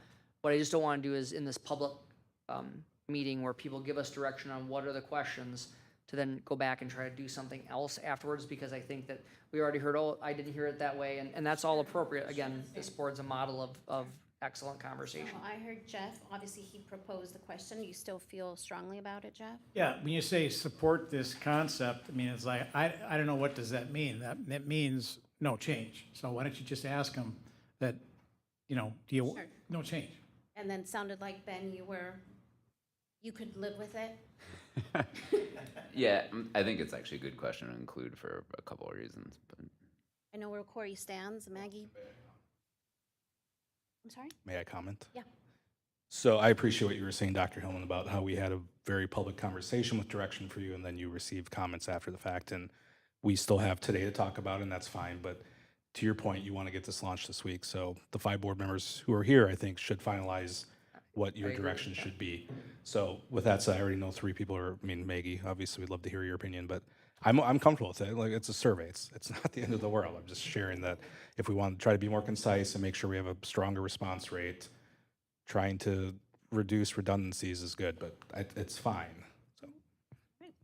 Maggie, do you want to? Yeah, I think I've gone back and forth a little bit, but I support leaving the question. I think one thing that I would be interested in seeing is how many people choose my family would not support leaving the schedule as it is now. I think that would be, so that's the 3rd option for that, maintain the existing schedule. I think that, to me, would show that not only are the concepts supported, but the idea of changing the schedule. So, yeah, I think we should leave it in. You have what you need? Well, I have Amy's comments Okay, too. and then I want to make one comment, and then you can proceed with Amy's Okay. comments. And that's on the last page where you have, people can enter the drawings. Yes. I just wanted to see that language there reaffirm that we're not collecting their data. Got it, yep. So whatever you need to do to just reaffirm that. Yep. So we'll just, I'm gonna, let me put back here so you can see it. In order to maintain your privacy.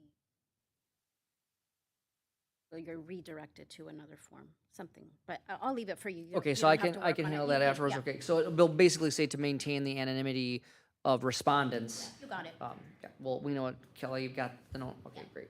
You want to read Amy's? Yep, I've got comment? Amy's comments, and I just did print them off so that board members could have them as well, so if you can just, so this is, Amy had a pre-planned out of town absence this evening, so she had just asked that I read this, so she is asking in, for edit number 1, she wanted some contextual additions and suggesting that we add this paragraph to the end of the linked document, so not in the survey, but the document that we've linked to regarding the benefits of a later school start time. So she's just suggesting that we do a Big 9 conference comparison, saying that with a start time of 7:50 a.m., the Northfield School District currently has the earliest high school start time in the Big 9 conference. For comparison, 3 conference schools start at approximately 8:15 a.m., 1 starts at 8:30 a.m., and 7 start at 8:40 a.m. or later. So that wouldn't be in the survey, it would be in that linked document that's really just kind of that one pager, that has a link to the video, and then it also has the descriptions of the benefits of a later school start time. So I'll just pause there, and any board member have an issue with us adding that language to the linked document? I think it's a great thing to add. I guess for clarity, the 7 schools, are some of those from the same districts? They would be, that's correct, yeah. I feel like that's a little bit, it's confusing a little bit to say it that way, so maybe we could just adjust the numbers to talk about districts Districts, yeah, it's a good idea. or something. Yeah, so I would say that 3 3 districts. conference districts, 3 conference school districts started approximately 8:50 a.m. One, and then I'll have to get into the details about which I think that's, I'll have to get into the 3 then. 2 would be for Mankato for sure, right? So, Nona yep. And And 3 from Rochester? Rochester. Believer, I have to go back. I'm gonna go back. I'm not gonna speculate. I'm gonna go back and look at the list. I don't have Guys them. Don't have them locked in yet.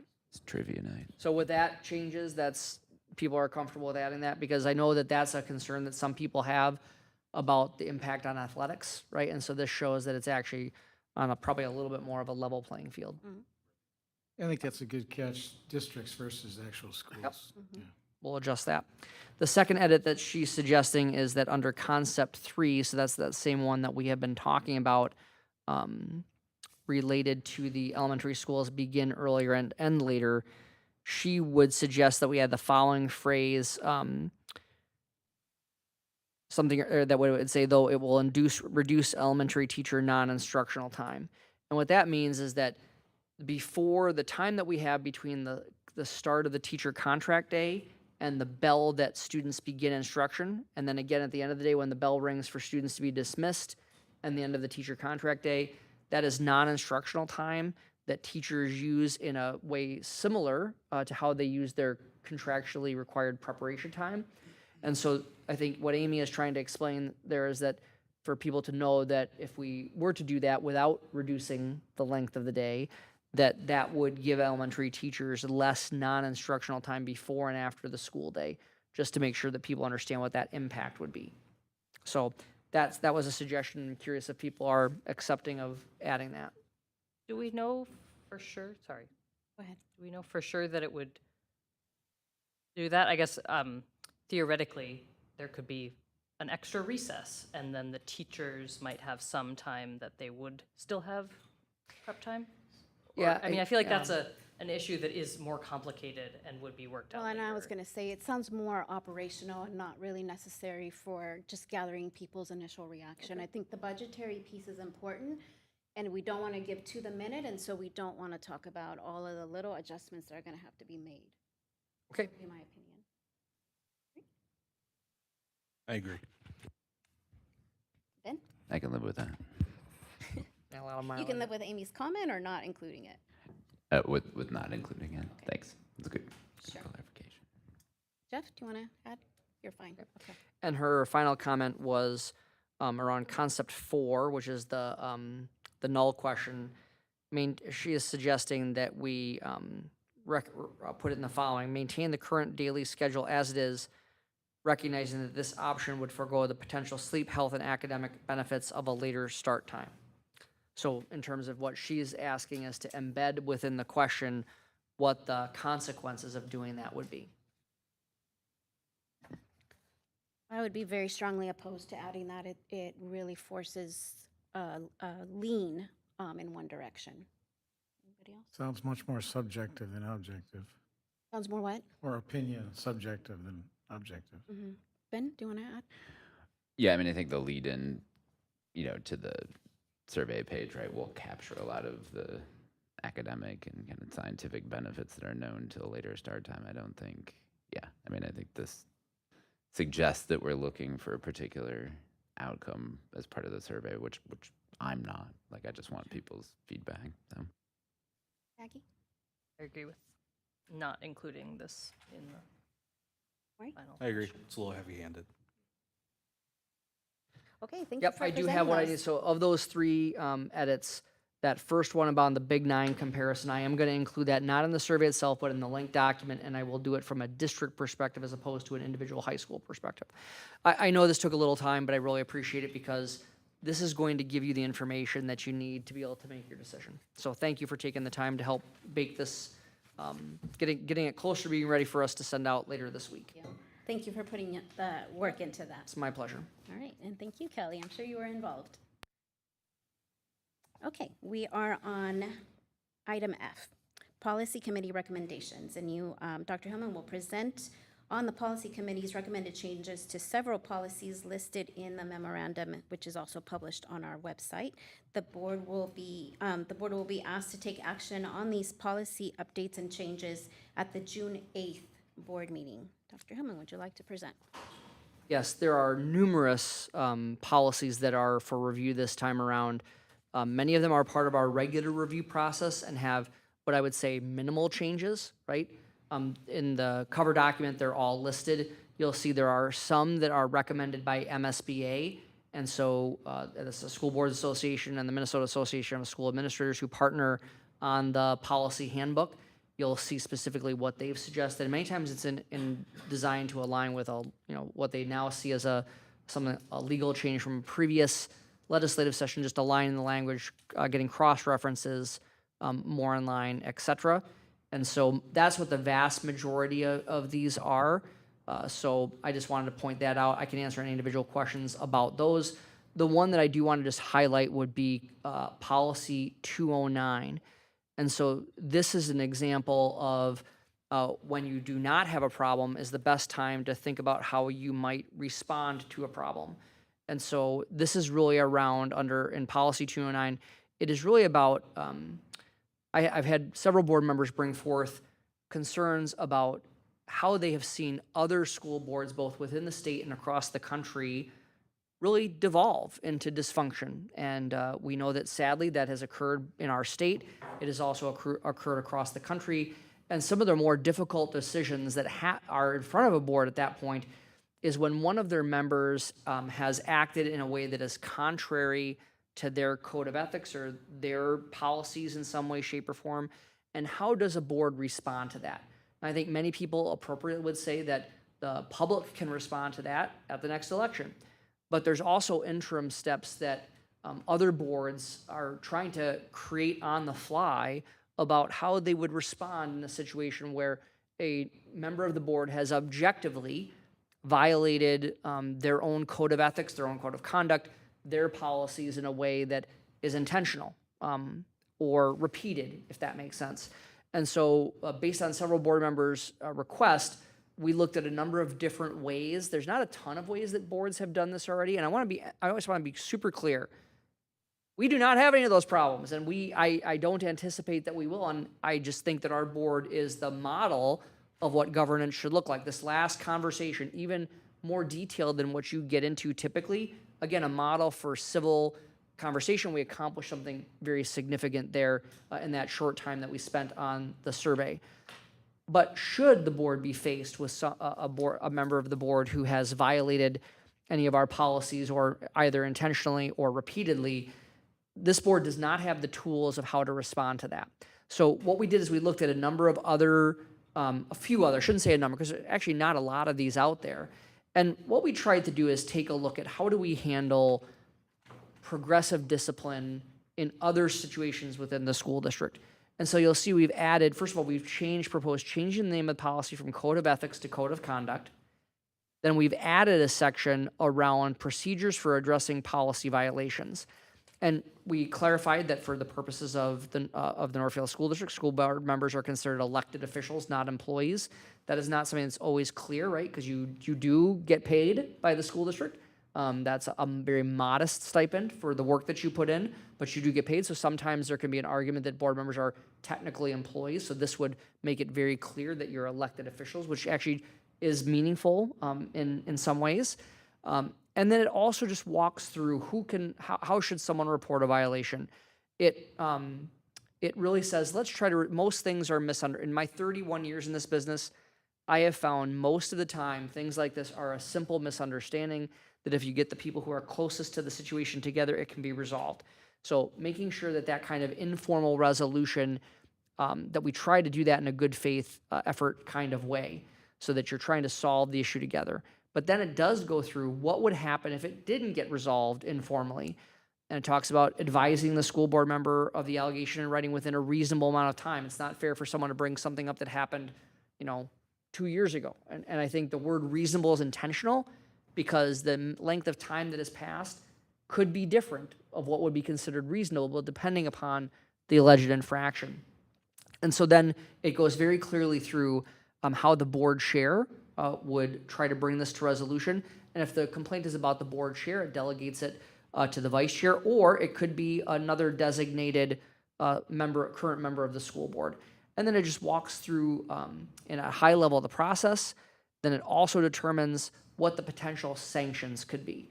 Now, in the most extreme case, of course, Minnesota law, for as long as I can remember, does allow a board to remove someone for, something that is, really think of it the worst case scenarios, right? We have not seen for what they call proper cause in the statute.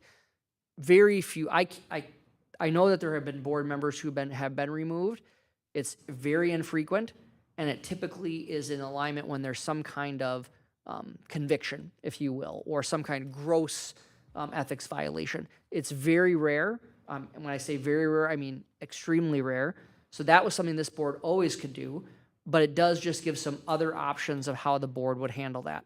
So I'm taking a little more time on this policy versus the others because the others really are general regular review updates.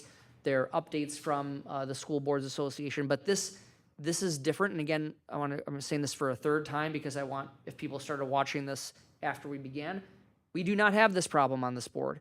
But as my mother-in-law always said, Matthew, make sure you have the winter emergency kit with you in your car because then you don't need it. And that would be my hope with this, is that if you were to put something into place, should the board want to do so, this gives you the tools that hopefully you never need to use. And again, also acknowledging that the ultimate accountability are the voters. And when people are up for election, if our voters do not believe that the people who had been previously elected to the board deserve another term, they're going to say so, right? But it does give an opportunity for some interim steps should they become necessary. I just wanted to walk that through for you and the public. Be happy to answer any questions or take any feedback about the proposed policy changes. On any of the policies? Any of the policies, I just wanted to focus on this one because it obviously had the most substantial changes. Okay, very good. Jeff? Just a comment on, obviously we're elected officials, the people on the board, and I think it's a slippery slope when you're gonna go outside of what the statutes are. And I remember back in, I said, the beginning when I got on the board, there's just a lot of people that can't get along and just these board meetings get ugly, and it's like. Not these board meetings. They don't have I mean, what you're early on in all of the meetings with the Minnesota, and I've never seen that. Here, we can have some robust discussion and debate, and then we, look at different concepts and talk about different things and bring things up and then vote on them. And I have not seen that as a issue here in the district in all my years. Okay, Ben? Yeah, I think I haven't been on the board as long as Jeff, but you know, certainly it stood out to me. I think as we went through the hiring process, you know, for the filling your role, Dr. Hillman. You know, just I think the feedback we got about this board and the culture that the board has been very positive. And at the same time, you know, we saw some instances of, you know, kind of what happens when boards in other places don't have that relationship. And, you know, to me, this is right. It's a preventive policy. It just better spells out what a process looks like should, you know, the worst happen, right? So it's really about prevention. It's about thinking about what the process is, and it gives the board the tools to be able to kind of concisely and directly and clearly kind of move through a process should that ever be needed. Hopefully not, but kind of that stitch in time saves 9 from my perspective. So it's like a winter car can. So I can live with this change. So I'll stop. Maggie, did you want to say something? I just found a typo, which, you know, I've looked at this policy now a few times.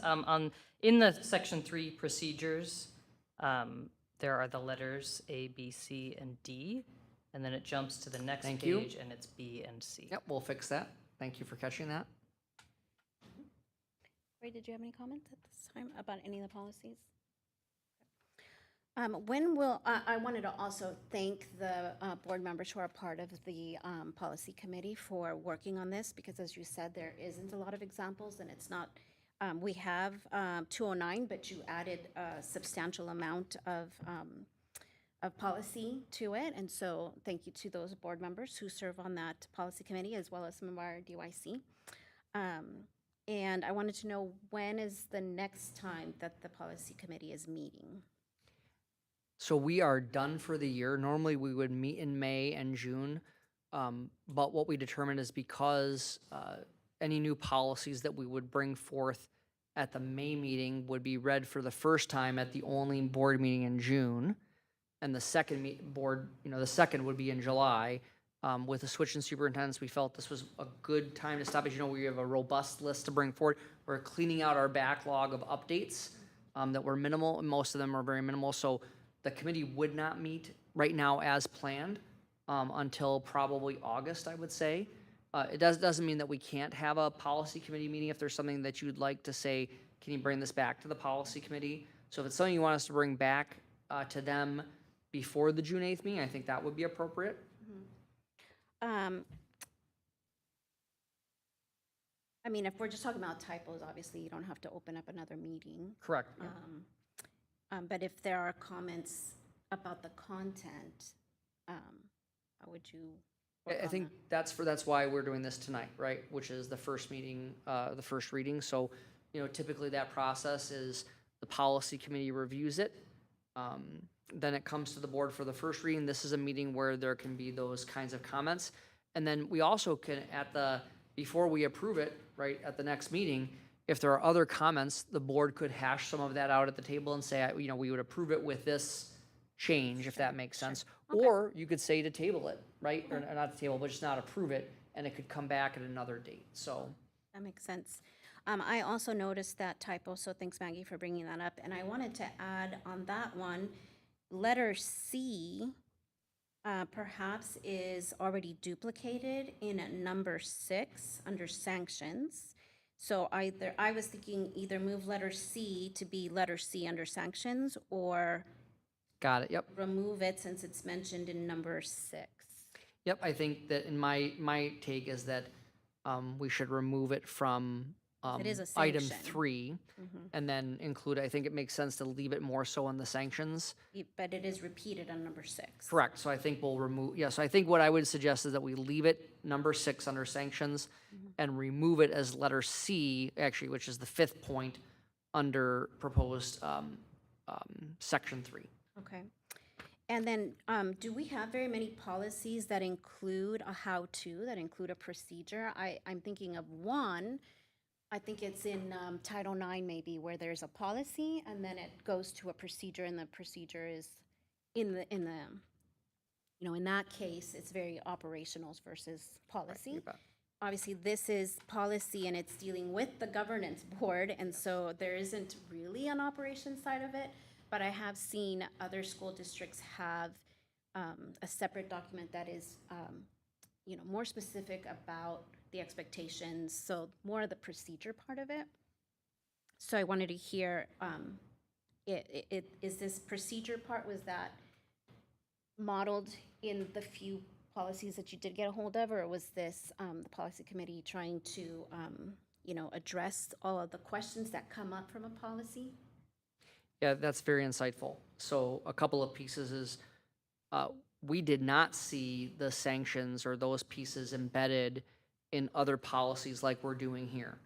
It was typically a separate document, and it was not, what the difference here is that when we do a procedural document, procedures are the administrator's implementation of the board policy, and they don't have, most procedures don't need to be approved by the board. It's the administration's method of implementing that policy. Since this particular policy is about the board governing themselves, that's where I think when you see other, even if they have separate documents, it's typically a policy and not a procedure. Now, in our discussions, and specifically this is Kelly Spillman Kramer and I discussing how to frame this, it seemed odd to me that you would have a separate document governing the policies of a violation for a different policy that describe what the behavior, the expected behavior is. So we actually looked at it in a couple of different ways and thought that it would be a more usable document to have it all within one policy, because if we are ever, hopefully not, but if we're ever in that circumstance, remembering where these pieces are, right? What you want to try to do is make the policies as usable as they can be when this is a policy we hope is not needed at all, and if it is, rarely.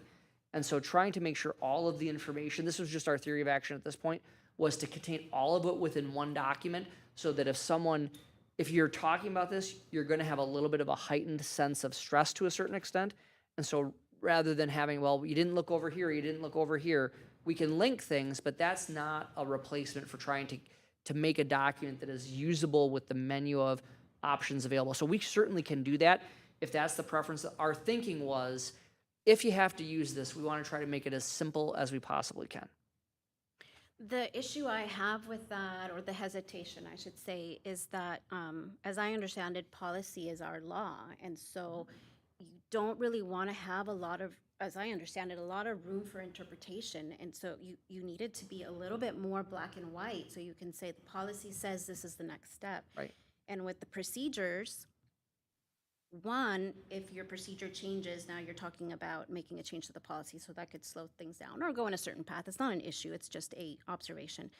But two, with the procedure, you could end up being locked into something because it is policy and not a process.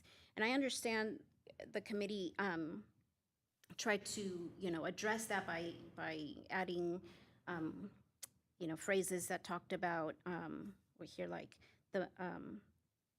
there shall be a good faith effort, and then using the word informally, if the violation is not resolved. My point, and I don't know that it can be worked out. I don't know if maybe I'm reading too much into it or not. I'm not sure where I land there. I just know that this is an important piece that talks about the relationship of board members, and because they are elected officials, there's a very different dynamic on how to connect with another individual about the way they're conducting themselves and impacting our board. So I feel like it's very important, and I feel like that we're right to have something in place so that we can have productive and consistent conversation about individuals' behavior without dishonoring what the community has decided in terms of voting that person in. But in the in-between, obviously, if somebody is not conducting themselves in a way that is collaborative, it's good to have some kind of understanding. I think I just need more time, I think, maybe in conversation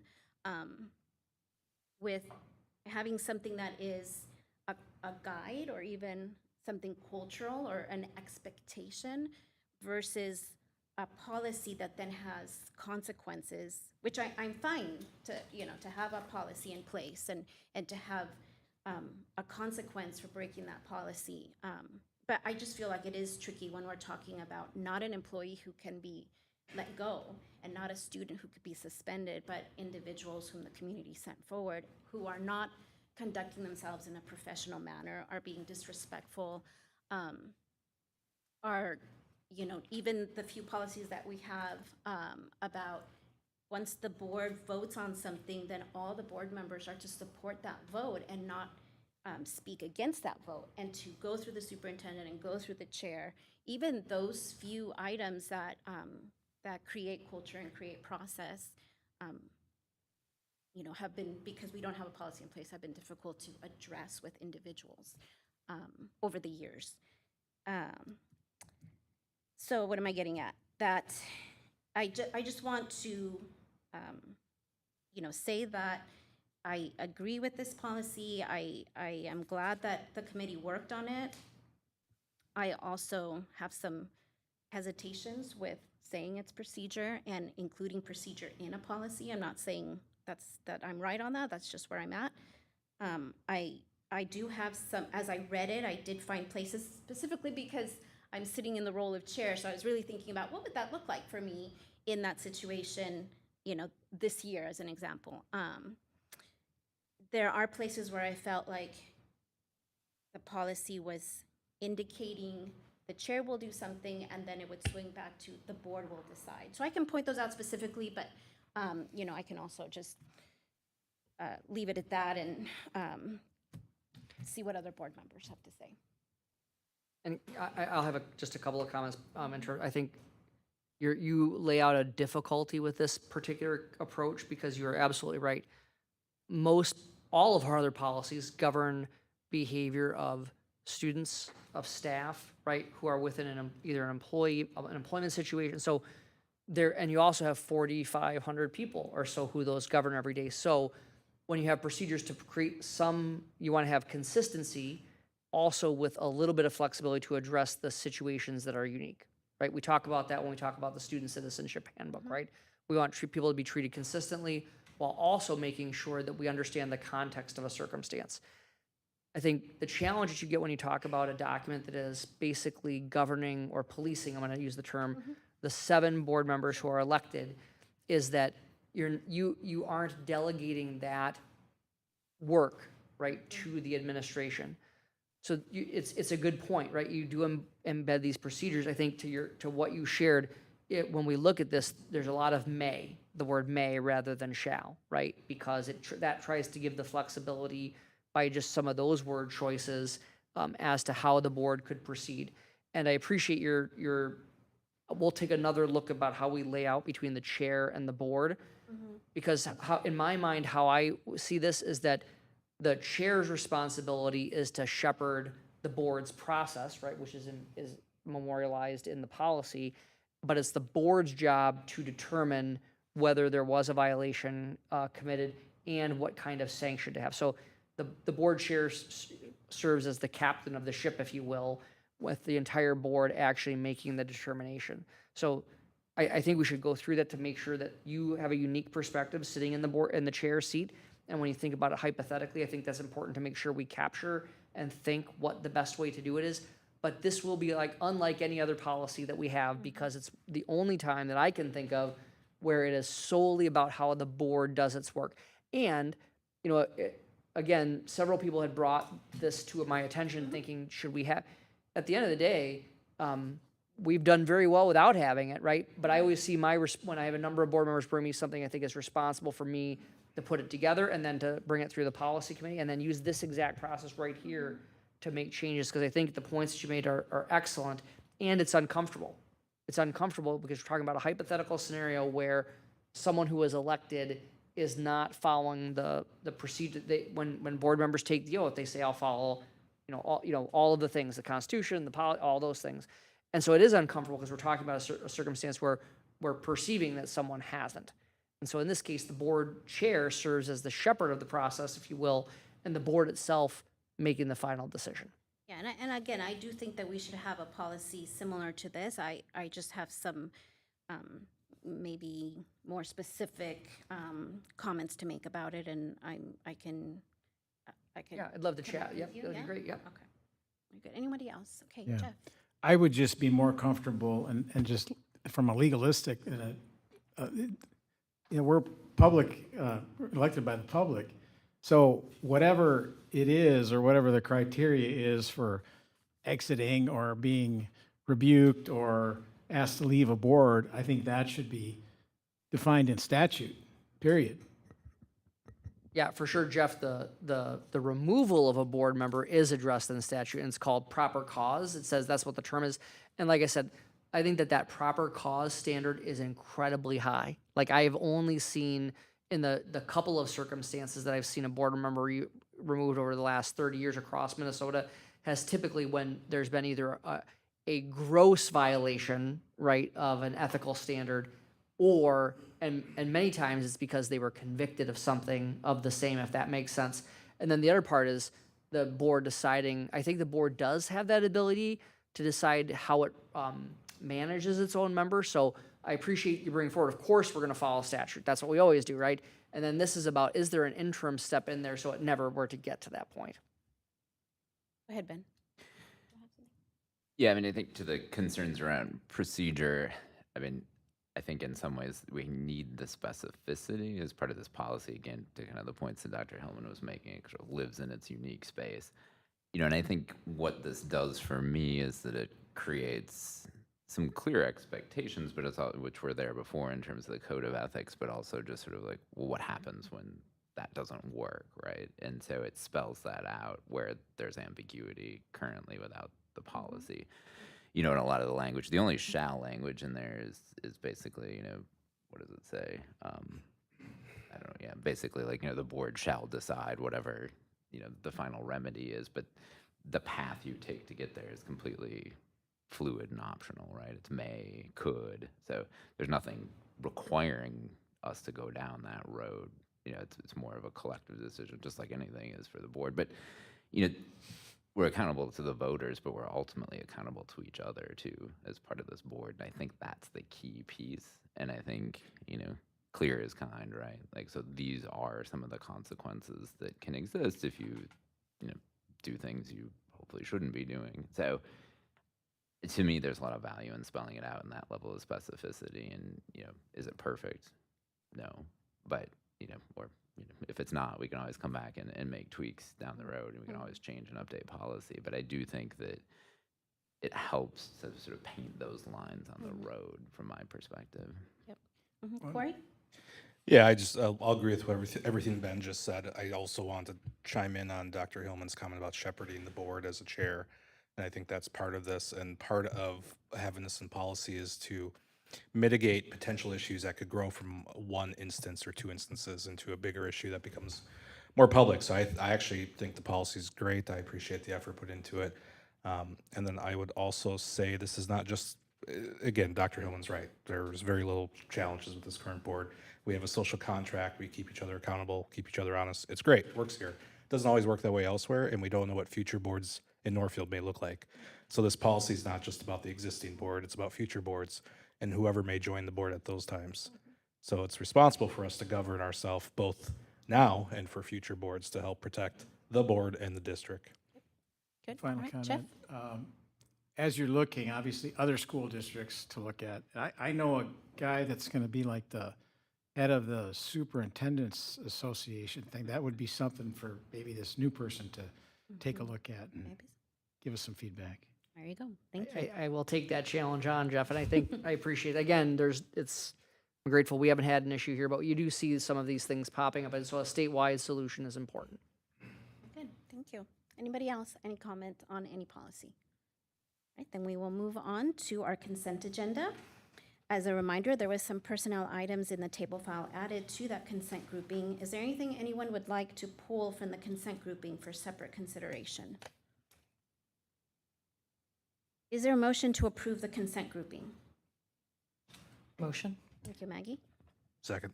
Thank you, Corey. All those in favor say aye. Aye. Opposed? Motion passes. Item 7 is our items for individual action. We have 4 tonight, 2 of which are resolutions, so Kelly will help us out with that. The first item is the renewal of contract between Northfield, the contract between Northfield Public Schools and Prairie Creek Community School. I'll take a motion first, then we can discuss, and then we will go to a vote.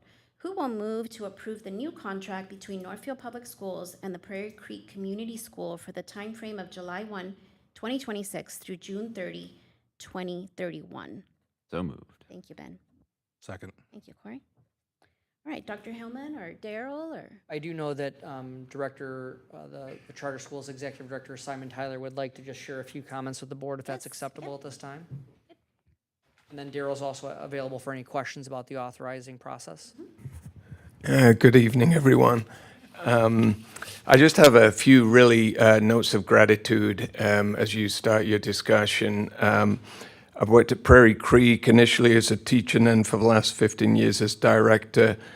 Since we first became a charter school and entered into this authorizing relationship in 2002, it's been a wonderful relationship characterized by open communication, accountability, and mutual support. My annual visits to your board are something I look forward to. I can count on board members who are genuinely interested in our mission, engage with our innovation, and ask terrific questions, ones I often find myself reflecting on and returning to later. I think this is largely a credit to the two boards, Prairie Creek's board and Northfield's board. Both have a history and tradition of passionate and selfless service and a commitment to community-wide enhancement of education for all residents. I've also had the good fortune to work with amazing district leadership. I've worked with Dr. Hillman for more than 16 years. He's been a mentor. He provides accountability that is allied to a supportive stance that builds trust and growth.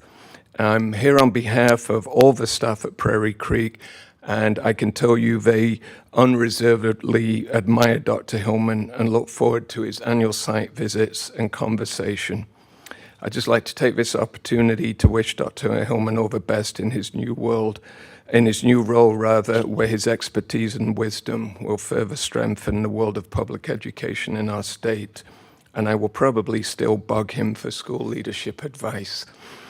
Dr. Hillman, in a typically wise move, appointed the best possible lieutenant to act as authorizer liaison in Daryl Keller. Daryl's a wonderful collaborator, and in his role as a director of a program in the district brings a deep understanding and empathy for small school leadership. Laura Stelter, director of Arcadia, and myself have particularly appreciated this. In this particular contractual cycle, which has been quite involved, Daryl has gone above and beyond in navigating the complex process of authorizer renewal and contract preparation. We're deeply grateful to him. All of us at Prairie Creek appreciate this ongoing relationship. It's a point of pride to us that we are now one of only two charter schools, along with Arcadia Charter School, authorized by a local school district. I'd like you to know this is something I routinely celebrate in charter school circles. The response from other charter school leaders when I do so is one of admiration, and I might say some envy, and we don't take it for granted. So on behalf of Prairie Creek Community School, I'd like to thank you for the time and energy you've devoted to reviewing and this evening voting on the possibility of a new contract. Should it be approved, we look forward to working with Dr. Anderson and many more years of collaboration in the service of children and families. Thank you. I'll also answer any questions you might have. Thank you. Dr. Hammond, anything else you want to add before we take a vote? I have nothing to add. Okay. Board members, do you have any questions about this contract? Corey? I just want to echo what Simon said, recognize Daryl and Dr. Hillman and all the others over the last 24 years who have helped shepherd this relationship, cultivate it to where it is. I'm incredibly proud of the relationship that's been built over that time, and I look forward to voting tonight to extend it for 5 more years. All right, thank you. Ben? And I would just, thanks. Great comments, Corey, and just never miss an opportunity to say thank you as well to Daryl and to Simon and the Prairie Creek board and to this board as well. You know, I think it's the fact that we're the only district now doing this speaks well to us and the relationship that we have with the charter schools in our district. So thank you. Very good, thank you. All right, if there are no more comments, then we'll move to a vote. All those in favor say aye. Aye. Opposed? All right, motion passes. Next is item B, bid for the Northfield High School Reimagine project. Is there a motion to approve the special inspection services bid from Braun Intertech in the amount of $215,091 for the Northfield High School Reimagine project? I'll take a motion and then we can discuss. Who will move? Moved. Okay, thank you, Corey. Second. Thank you, Ben. Dr. Hillman, do you want to add any comments? We have George Sullivan from Knutson. He's the project manager, just to describe this particular bid for the special inspections consultant. Okay, thank you, welcome. Thank you. This contractor, Braun Intertech, will act on your behalf, perform inspections throughout the construction project.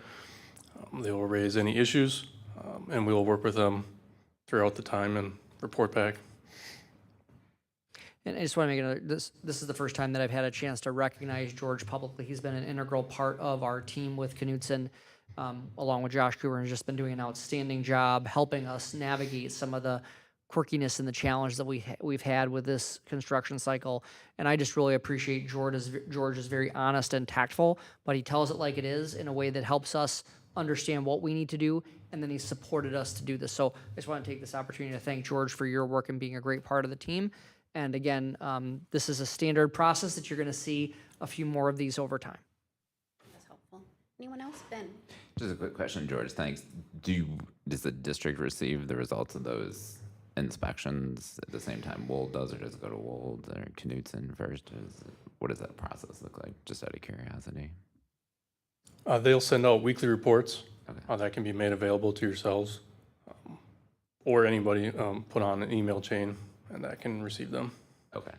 And I do think, George, if I'm not speaking out of turn here, I think that this is the kind of thing that our board project oversight committee really would be the first line. Or I would assume that when we receive those kinds of reports, that's the kind of thing we would see on a project oversight committee agenda. So the board would be informed through the project oversight committee. And then if there's anything of note, we would include those as you've seen in our construction updates. Yeah, and I think that's probably a better reframing of my question, right? So, but that will be made available to the district through that route. Yeah, I think if you think about our project oversight committee agendas, they typically have a section for communication with the city or communication, and I think this kind of inspection piece would just be a standard part of that process. In previous projects, I seem to recall those things being shared with project oversight. Perfect, thank you. Okay, thank you. Anyone else? Okay, thank you, George. We'll move to a vote then, since we have a motion. All those in favor say aye. Aye. Opposed? All right, motion passes. The next item is a resolution, and that is proposing to place tenured licensed staff on unrequested leave of absence. Is there a motion to adopt the resolution proposing to place tenured licensed staff on unrequested leave of absence listed in this memorandum effective at the close of 2025-2026 school year? That's my final statement. Who will move? Move. Thank you, Corey. Second? Yep. Thank you, Maggie. Does anybody have a question for Dr. Hillman at this time? Okay, then we will have Callie facilitate the roll call vote. Butler, Aye. Epstein, Aye. Miller, Aye. Cornell, Aye. Gonzalez, George. Aye. All right, thank you. The resolution passes. The next resolution is that establishing dates for filing affidavits of candidacy, and I'll go ahead and read the paragraph that is printed in the memorandum. As the first step in the process leading to the school board election to be held on Tuesday, November 3rd, 2026, the board is requested to adopt the attached resolution, establishing dates for filing affidavits of candidacy. Upon adoption of this resolution, the notice of filing dates will be posted and advertised in the Northfield News according to the deadlines indicated on the election calendar published by the Minnesota Secretary of State's office. Affidavits of candidacy for the 3 school board vacancies may be filed at the district office, 201 Orchard Street South, beginning Tuesday, July 14, 2026, and ending Tuesday, July 28. An election will be held to fill 3 vacancies with 4-year terms. The terms of Ben Miller, Jenny Nelson, and Jeff Quinnell will expire on January 4, 2027. Is there a motion to approve the resolution establishing dates for filing affidavits of candidacy? Moved. Thank you, Corey. I have a second? Second. Thank you, Ben. Do board members have any questions about this resolution? All right, then we will move to a roll call vote. Butler, Aye. Epstein, Aye. Miller, Aye. Quinnell, Aye. Gonzalez, George. Aye. All right, resolution passes. Thank you. Items for information is that of our graduation dates. The ALC graduation is scheduled for 6 p.m. Thursday, June 4th at the middle school auditorium. The Northfield High School graduation is 2 p.m. Sunday, June 7th at the Memorial Field. Our future meetings are Thursday, June 4th, the graduation, 6 p.m., the ALC graduation. Sunday, June 7th, 2 p.m., the high school graduation at Memorial Field. Monday, June 8th, 6 p.m., a regular meeting. Wednesday, June 24th, 5:15, a special school board meeting to approve bids for the Northfield High School Reimagine project, also in this boardroom. Monday, July 13th, 6 p.m., a regular board meeting in this boardroom. That is all the business that we have tonight. Is there a motion to adjourn? Motion. Thank you, Jeff. Is there a second? Second. Thank you, Maggie. All those in favor say aye. Aye. Aye. Opposed? All right, we are adjourned. Thank you.